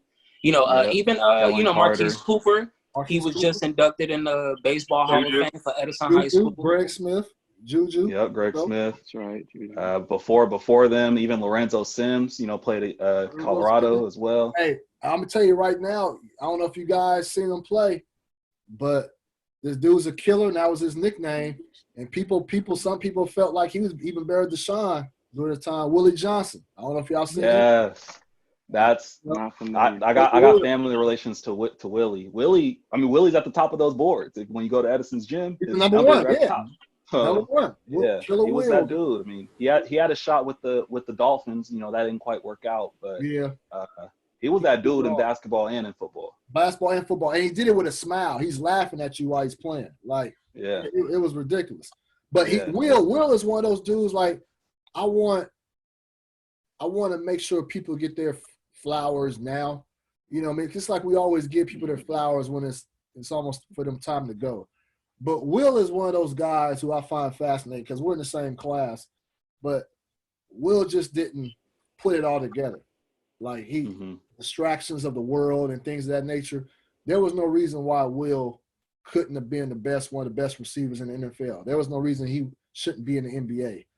But he got sidetracked, and it'd be good for somebody to do a documentary one day on Will if he participates in it because he's in my eyes, he's a legend. And, regardless of, even though he didn't reach his full potential athletically, I still think he's somebody that should be reverenced. Yeah, we might have to get him on the podcast. He's got some kids. His daughter, Kimaya, those are my cousins. Yeah. She's nice in volleyball, just wrapped up at Fresno City. Yeah, hold on. Where's she going there? I saw Erica posted. I had the name of the college on my tongue, and I just forgot it. Okay, all right. But yeah, no, she's doing her thing. She's nice. He's got Willie Johnson Jr. Playing over at Hoover right now. Oh, he's at Hoover? Wasn't he at Bullitt? He was, yeah. Okay. He transferred. He played this past year at Hoover, but he's nice. He's got Eric behind him as well. That's what's up. They're doing their thing. So, yeah, shout out to the whole little Johnson family there. Oh, that's what's up. Superior athletes, man. Superior athletes. Sure. Blood. No, I said it's in their blood. Oh, yeah. All right, so let's stick with Fresno for a little bit. I know that, both you and Charlotte like to give back to the community. I participated in, your guys' run last year. I was about to bring that up. Sidney came. He came to the run. So yeah, I do. Yeah. I actually got. I appreciate that, man. For sure. I actually got lost, so I traveled 5 miles instead of 3. Yeah, I remember you saying that. Yeah. Yeah, but no, it was all cool though. It was all cool. But I know you guys, care about your community. You guys give back to your community. If money wasn't an issue at all, what would be some of the ways that you guys would like to give back to Fresno? You gotta go with that. Go ahead. No, go ahead. I think the whole reason I started the run, obviously to remember my brother, but like you said, there's so much talent, as you guys were talking and Chris is talking about people that got distracted, or there's drugs, there's gangs, there's a bunch of different things that stop people. And so I started that run because I just felt like my brother, a lot of his friends, or foes, they're lost in the whole midst of everything. So I wanted to start a busing program, which we had attended. What was it? The Sacramento Kings had a private brunch and connected us with. I talked to the Kings, someone in the Kings organization, and they have something similar to what they do. Is they do it in LA, where kids that, you know how LA is with gangs and stuff like that. So kids that normally wouldn't go into certain neighborhoods, they have basketball teams in these different neighborhoods, and within the basketball team, they travel to, you know, places that they wouldn't normally get to be in order to create like more of a community. And so I think that that's amazing. And so with the busing program, I want to essentially get kids from different neighborhoods that maybe wouldn't run with each other, but get them out of Fresno and just take them, you know, simple places that, like for Chris and I, going to the snow was a big thing. Going to LA was big because I didn't never go anywhere. Going to the snow, it's small little things when you're from a place and a place, not maybe everyone from Fresno, but when you're from a community or an area where you don't get to get exposed to simple things like the snow, the beach, riding a horse, you know, it's like Black people don't do stuff like that. I just want to break that. And so the busing program would be huge for me because they would go all over, you know, of course, California. And then we just hit up like Disney World in Florida. You know, that's my dream. One thing I didn't like, guys, I don't know if you guys had a similar program at your elementary school, but I remember I went to Lincoln Elementary School on the west side, and the gate class, that's what they call it. That was like for the smart kids. Right. And at this school, Miss Harvey was the teacher. Wonderful teacher. But I was never in those classes, obviously. I was getting Fs and I wasn't, whatever. But every year, this gate class would go to Washington, D.C. And they would make a big deal about it every year. And I always wanted to go. Brian, are you all right over there, man? I see you watching your back, man. You straight? You straight, man? What side of town? I'm good. I'm in a safe place. I'm in my neighborhood. I'm just outside my house. You sure? All right, man. Yeah. I thought somebody came out to check on me. All right, man. Like, what is he doing in there? Okay. Well, I'm glad we got the camera running. If anything happened, we got it on camera. Hey, we got proof. I got witnesses. No, guys, so the gate class, they would go to Washington, D.C. every year. But it was only for the gate students. Mm-hmm. And I would have loved to. I didn't leave Fresno really till I was 20. You know what I'm saying? And so the problem is with people that's in our city, west side, east side, or whatever, a lot of us have the tendency to never leave the areas we're at. Like, now that I've traveled, I've known, I got a cousin in D.C., and she said there's kids that go to D.C. schools, you know, in the rough neighborhoods that never been to the monuments downtown in D.C. Mm-hmm. There are people in Oakland who never crossed the bridge to go to San Francisco. And what happens is once people are exposed to different things and see that there's actually a better life out there, there's actually other opportunities out there, that exposes your mind. And that allows you to go and pursue those things. You know what I mean? So that's why, for myself, I'm not saying everybody's like that. Because my wife, she came up worse than I did, and she had big dreams. I used to tell her, how you got big dreams and you've been on welfare your whole life and you ain't never known your dad and stuff? I used to like me, I was a person, like, if I didn't see it, it didn't exist. I didn't believe in the Bill Cosby show. I didn't believe in all that crap because I've never seen it. How I don't know nobody where their whole family went to college. They mom and dad went to college. You know what I mean? Like, they all sit down and eat dinner together. Sit down, eat dinner together, all wear these nice sweaters and stuff. Like, who does that stuff? That stuff was fake. But I tell y'all not, kid y'all not. So I'm 27. First year on the beat, covering the Blazers. We fly out to Atlanta for the first time. You know, that's my first time. They playing the Hawks. So I'm in Atlanta. I'm walking downtown because my hotel's in the downtown area.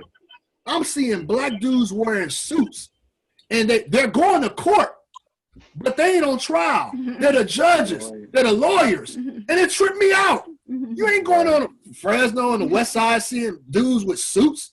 You know what I'm saying? Like, they ain't wearing that. It was just a different mentality. And it's like, if I would have saw that as a kid, that would have changed my whole mindset to know that there's more out there. And a lot of times, that's all that kids need. So to answer your question, something along the lines of what she's doing, but, you know, I want to, you know, I'm going to implement something, you know, probably as soon as early as next summer, implement a program where we bust kids out for a day or two somewhere. I don't know where it is, but somewhere that's going to expose them and show them that there's more out there. Yeah, no, that's what's up. I mean, that stuff is very necessary. I mean, growing up in Fresno, kind of over time, we've just seen the resources go away. You know, we haven't really seen many resources come in where it's more and more opportunities. You know, I remember the PE program was basically being cut, you know, as I was wrapping up elementary school and things like that, and after school program.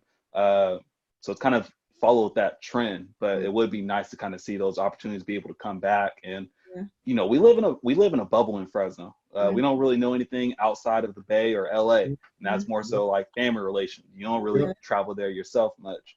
So it's definitely a bubble that we get stuck in. And, you know, I think that's how a lot of people end up being trapped. You know, they have those big dreams, but then, you know, they get caught up in the city life and, you know, now they're just relegated to the city life that they're still living it 20 years later. Not to say you can't do things within the city, but still people just don't have an idea of the possibilities outside of Fresno. And we need how to make them happen.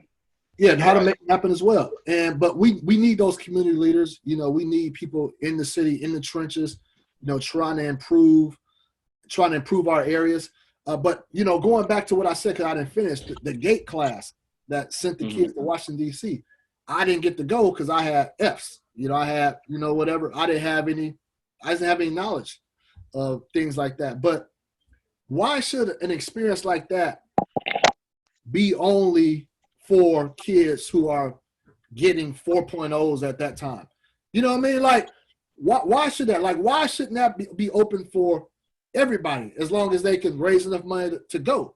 Because I swear, if that was me, if I'm in 4th, 5th, 6th grade, if I see that, my whole trajectory is changing based off that one experience. And if you look at, and not to, you know, bump my chest, but I'm pretty sure I'm doing a lot better than those kids that were in that GATE class that actually got to go.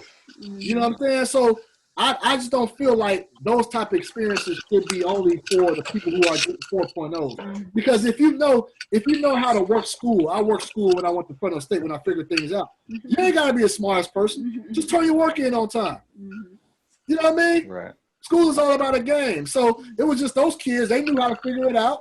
They turned their work in. I was worried about other stuff.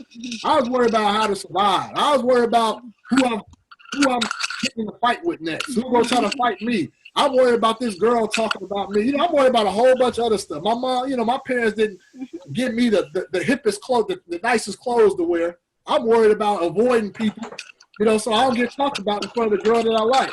You know what I'm saying? And so I wasn't dumb, but I just wasn't applying myself. And so, you know, I just think those type of life-changing traveling experiences shouldn't just be for the people who are getting straight A's, especially when you're talking about elementary kids. Yeah, and I think it's especially important for the students who aren't getting them, so that they're able to recognize that even if I'm not excelling in school, there are other things that I can see that are opportunities, or there are people I can speak to who can help me get into those positions that I would want to get into.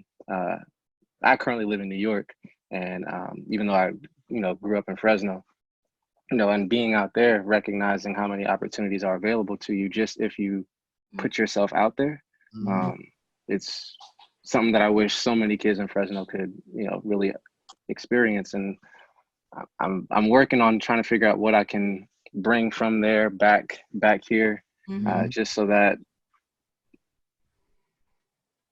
I just want to see more opportunities, honestly.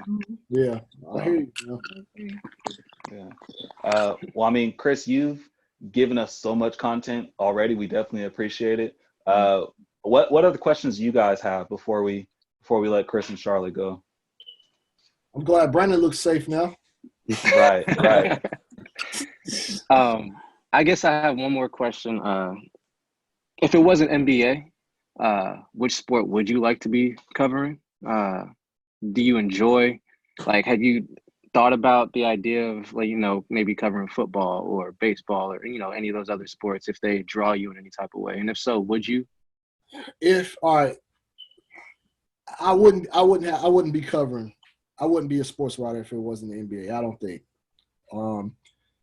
Would I be open to expanding? My wife has brought that up to me. Like when I was at ESPN, she used to ask me that question a lot more. Like if they wanted you to start, watching NFL. Matter of fact, soccer, some tennis. But no. Am I open to it? Look, am I open to it for the right price? I'll consider anything. You know what I mean? Not anything, but you guys know what I'm talking about. But I'm comfortable in the NBA. I'm rooted here, and I remember when I first got in this league, I was fighting against 1,000 other writers, and now I look at it as I'm fighting against maybe a handful. You know what I mean? Like I feel like I climbed the ranks that fast, and so I'm comfortable where I'm at. I just want to start. As you get like. Life is always, for the most part, is about climbing that corporate ladder, making as much money as you can, getting as much notoriety as you can. But at the end of the day, like I'm getting to the point where, like, what has that done for other people? How has my success helped other people? And I see people saying, like, they look at me on TV and they see like, oh, I see somebody that looks like me on there doing that. I can do it. I get that, and that's fine. I'm proud of that, but there has to be something more that I can do for someone, and that's why I started, venturing out and thinking about other avenues, like start my own production company because I want to tell stories. I want to do documentaries. I want to do movies. That's going to elevate the culture, and so the long-winded answer. That's pretty much where I'm at with that. All right. Thank you. Carl, what questions you got, Carl? I know Carl got some good questions. Actually, we didn't touch on your idea that you talked about on last episode. Well, I didn't know if that would be better off discussed possibly in private, but I mean, since you brought it up. I guess maybe if you don't want somebody stealing your idea. You don't want anybody stealing his idea, so it may be best off air. I don't know. Well, no, I guess I'll just talk about it now, but one day I was just thinking to myself about the different types of interactions that I've seen. In sports, there are basically 4 different levels. You have a fan, you have an athlete, you have a franchise employee, and you have a media member.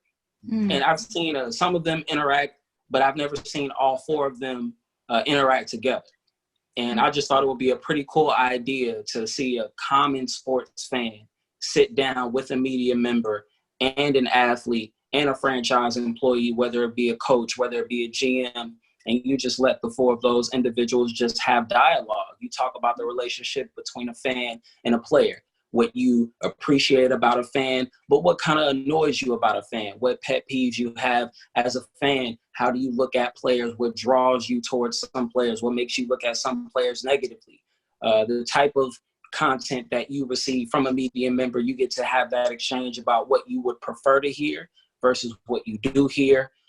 You can have a franchise employee talk about, what goes into a trade. Is it really a business? When you do try to see some owners, some coaches develop personal relationships with players, and then when things go bad, they try to hide behind that shield of, well, it's a business. Remember that.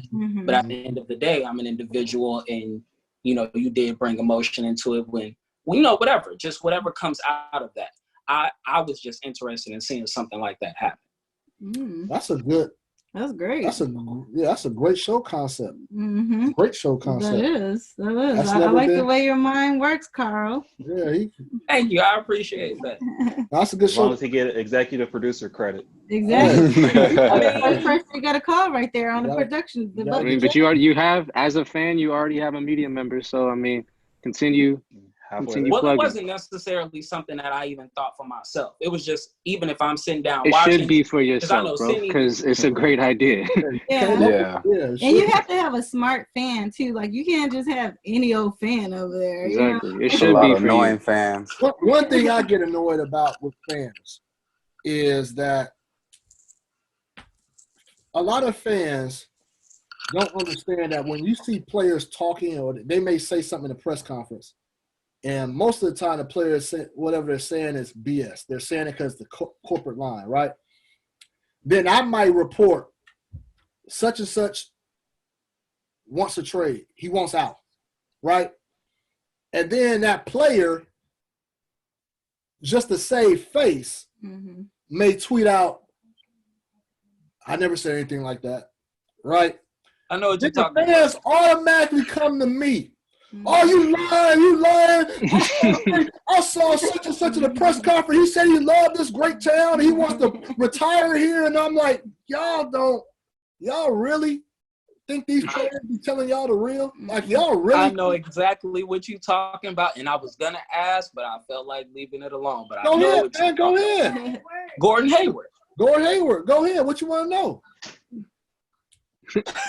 That's who you're talking about, because that's what I recall. I remember Chris Haynes breaking that story. You remember correctly. Gordon Hayward was going to Boston. And I recall a tweet coming out refuting that story, saying it was false. Maybe 2-3 days before he said he was going. No, it was the day of. The day he said he was going. Yeah, it was the day of. So my whole point is that fans are. See, I gotta be careful how I say this. Yeah, be careful how I say this. They love their players, and I get that. I understand it. But don't think that everything that comes out of their mouth in a press conference, in a interview, is how they truly feel. They have to protect their brand, their business, period. So, with the Gordon Hayward situation, I broke that he was going to Boston. I broke it about 5 hours before he finally came out with it. So when I broke it, there's a protocol of free agency. So say there's a top free agent, say he's picking between 3 teams. It's protocol to notify those 2 teams first before you select your final destination. So I happened to break the information before he told those other teams. Also, you have to remember, the plan was for him to break it on the Player Tribune website. So he didn't finish writing his Tribune story. So I broke it before all of that. So then his camp tells another media member that no, it's not true, it's not done, blah blah blah. And so when that other, which was Woj, when he put that out, now all the fans coming at me like I'm lying. Oh, you're lying. Hayward, I have Jazz fans saying, Hayward said he was going to retire a Jazz fan. I have Miami Heat fans saying, Hayward loves it in Miami. We got the best sun, the best beaches. And, I got Boston fans mad at me because you jumped the gun and now he's not going to come to us because you said that. It's coming from everywhere, right? Because they believe everything that comes out of these players' mouths. And whatever. I'm doing my job. I felt like my history, my track record speaks for itself. I'm not making up BS around here. And so I had to sit there. I held my guns. I held to my guns. I left it alone for 5 hours, wrote my story. He's going to Boston. 5 hours later, Gordon Hayward comes out with his story on Players Tribune, going to Boston. So my point is like, I just wish fans were a little bit more, not fans, but some are, but just get a little bit more educated on how things work and what players actually have to say. You know what I mean? Like, because I'm pretty sure Warrior fans, a lot of Warriors fans for a long time thought there was no way he would leave. You know what I mean? There was no way he would leave this situation. Yeah, I mean they've got videos on YouTube with players, saying all these statements about wanting to stay with his team, and then they swap. I think Kyrie told that kid, "I'm not leaving." I was just thinking of Kyrie. Kyrie told the Boston Celtics fan like before a game, "I'm resigning here." And what happened after the end of the year? He was gone, bounced. Right. Like, so stop believing. Just they have to look. If a player is playing for the Warriors, he's not going to say, "I want to leave right now." He got 9 months to finish out his contract. You know what I mean? Right. Like, of course he's going to say he likes it here. I want to be here. He's going to say whatever he wants to say. But yeah, so we as fans, we choose when we want to be gullible. We want to be gullible if it fits, what we want or what we desire. Yeah. Our narrative. Yeah, our narrative, exactly. But when it goes against our narrative, then all of a sudden we're skeptical about everything. Yep. Right. You hit it. We all wanted KD to leave, so that's why we all said, "Oh, KD's going to the Lakers." I know it for sure. Trying speaking into existence. Right, exactly, because we all wanted him out of Golden State. Yeah. I'm glad he's in Brooklyn. Yeah. Yeah, New York. Yeah. I'm interested to see that team when they both get healthy. What they do. The East is going to be practically wide open, so we'll see. Got to see what coach they bring in. I prefer. Exactly. I personally like Ty Lue. Hopefully he gets a job. He makes the most sense. But I just want to see that Kyrie KD dynamic. See how that's going to play out. That'll be interesting. Is Mark Jackson not interested in coaching, or is he not being offered jobs? The latter, Carl. The latter. They don't trust him, man. Like the Warriors, they really smeared his reputation. Being somebody who's not, being somebody who's not very liked, being somebody who doesn't like to communicate with people. Mark Jackson, he was. I can't say what I want to say.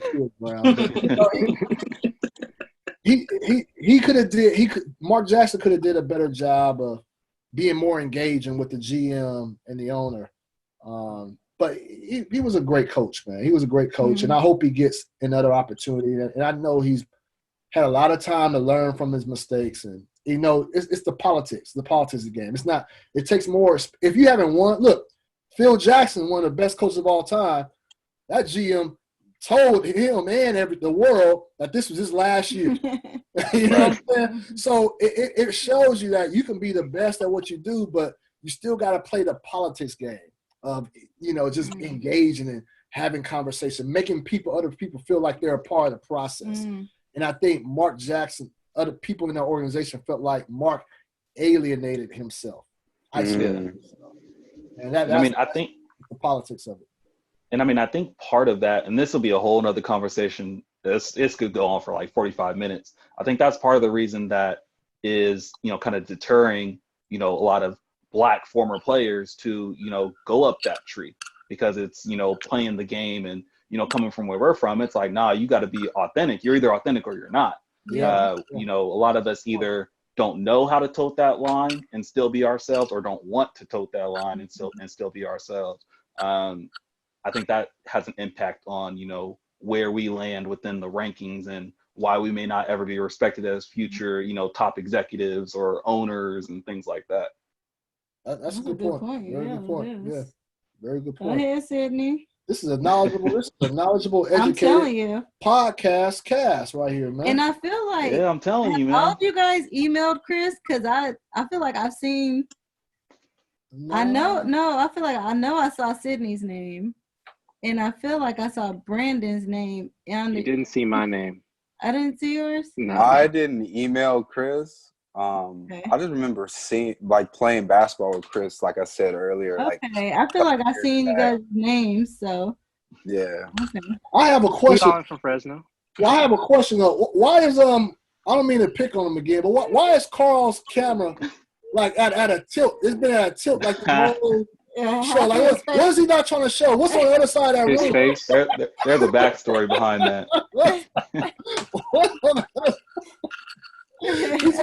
I'm gonna pay attention to that right now. Goodbye, Carl. All right, I'll let you be, man. I am, Chris- Carl, when I got to be on camera. It's not quite right. Just angle it at the right angle. Show angles. Yeah. It's all y'all need to see. That's it. Thank you. Thank you. Oh, that's fine. Chris, I had 2 questions. First Dang, 2 of question. them? That's what 2 mean.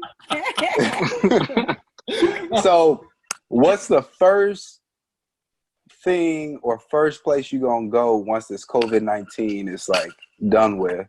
And then second, if the NBA season would just still be going on and play itself out, who did you have winning the championship this year? Okay, your first question, the barber. That's who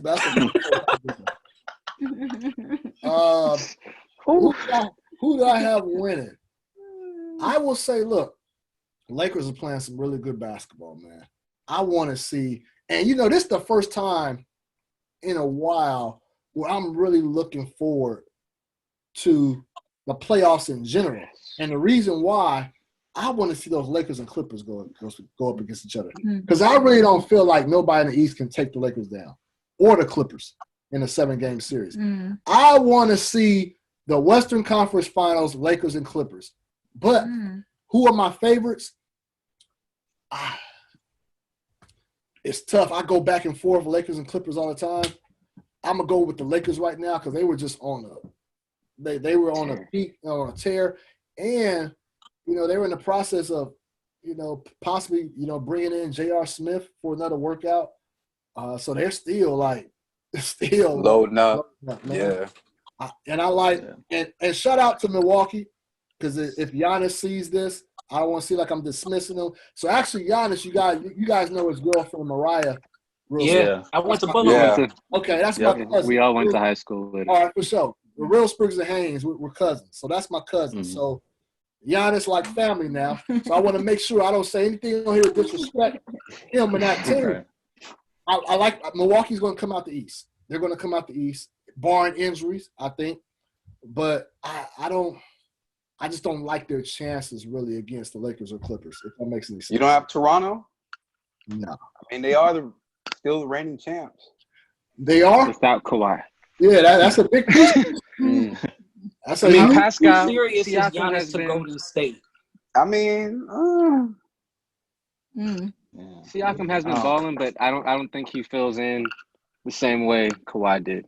It's just I mean, if I'm at that point where if the season does come back and we do get the playoffs, regardless of the finals matchup, if we don't get Lakers and Clippers at any point through the playoffs, I'm pissed. What I'm talking about, man. Period. So we have to have that. Look, check this out. The way 2020 has gone down, man, we might not get the Lakers and Clippers in the playoffs. 2020 has just been hard. It might be like Denver and Portland. For all we know. 2020 has been brutal. for the Western Conference, oh man, It's been brutal. yeah, it has. Yeah, it's been How rough. It's been serious rough. was that talk with Giannis going possibly to Golden State? Look, I'll say this, man. Steph and Giannis, they talk. They're real good friends. They share the same agency, I believe. They've been doing little things here and little subtle things here and there to kind of spark some flames of a possible reuniting. I haven't talked to Giannis personally about his future, but Reuniting? When did they play together? when did they what? You said reuniting. Yeah, you said reunited. Oh, I said reuniting. Oh, excuse me, my part. Okay. Uniting, my fault. My fault. I was like, wait a minute. Hey, I'm glad you said that. I didn't want you out of here, buddy. Yeah. Sorry, guys. I wasn't trying to stay. Chris was forcing No. me. I tried to leave. Oh. He pulling me back. No, thank you so much, Charlotte. Thank you so much for your Thanks, input. guys. No, they're really close, and I spoke with Giannis maybe a couple years ago, and he was like, "I'm not the type of guy who needs to be in a big city." He's a real loyal guy, and I talked to Wesley Matthews, his teammate, started shooting guard for them, and he was like, "Giannis is a different cat. He doesn't see Giannis leaving." So, as of right now, I'm leaning towards saying that I think he would probably resign back in Milwaukee. But hey, we've seen these scenarios play out a bunch of times with star players that said one thing, their teammates thought one thing, next thing you know, they were gone. So I wouldn't be surprised. Especially with family out here. Right. Family out here now, that's for sure. It's funny because every time I hear you say, I'll say this, I think, okay, that's just what he's willing, and able to tell us. But there's a little more to it. But so you can only we'll give figure out so what that much. is in due time. Right. We'll figure it out in due time. When this pandemic is over, man, we get together, man, go out for dinner or something, man. We can kick the actual factual. For sure. Sounds like we'll be back at CMAC. Yeah, we'll be back at CMAC. We'll be in studio. Oh yeah, too. I'm definitely down for that. I mean, we almost like family anyways. We're gonna have to link sometime. Or we can go hoop. I need to. I need to. All right. Well, Chris, we appreciate your time. This has been a blast. I know we had a lot of fun. We've learned a lot about your background and a lot about your perspective of the NBA, of your career in general. So we appreciate the time. You're always repping Fresno. We appreciate the love. When we get some merch, I'll have to get your sizes so we can send some shirts. Send whatever merch we got at that time, and get that your way. I got you, fam. Nothing, you ain't said nothing but a word, man. But no, thank you for having me on, man. I wish you guys in this platform, keep it up, guys. Keep this thing going. Don't give up. Don't quit, man. I'm telling you, man. We got one life, so identify what it is you want to do, something that you enjoy, something that's a passion of yours, and pursue it, man. Like, life is short. Pursue it.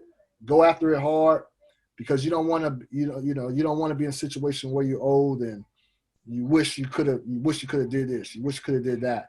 That's a regret that's really painful. And so, I just, that's one thing I would just urge you guys to do. And you guys got my contact. Y'all can reach out for me anytime for assistance or help or advice. But keep this up, guys. I'm proud of you. Keep this thing going. We'll have to definitely do it again. Gotcha. Yeah, let us know when you're in town. Sakani, hopefully you'll be in town. But even not, we'll Skype you in or something. But yeah, let us know when you're in town and we'll link up. Hey, Sakani, man, you be safe up there in New York, man. Shoot. I'm currently in Fresno, so right now I'm good. All right. Okay. But I'm not going back at least until probably it's looking like June, because they extended the shelter in house date till the 21st out there, so May 21st. So we'll see. Yeah, stay away as long as you can, man. It ain't no joke over in New York. They got the cat. I saw a story. A cat in New York got the corona. God, crazy. Going after everybody. Man, nobody's safe. Man, right. So y'all be safe, man. I appreciate you. I have fun, y'all. You do the same, brother. Appreciate you. All right, that's another episode, y'all. Peace. That's a wrap.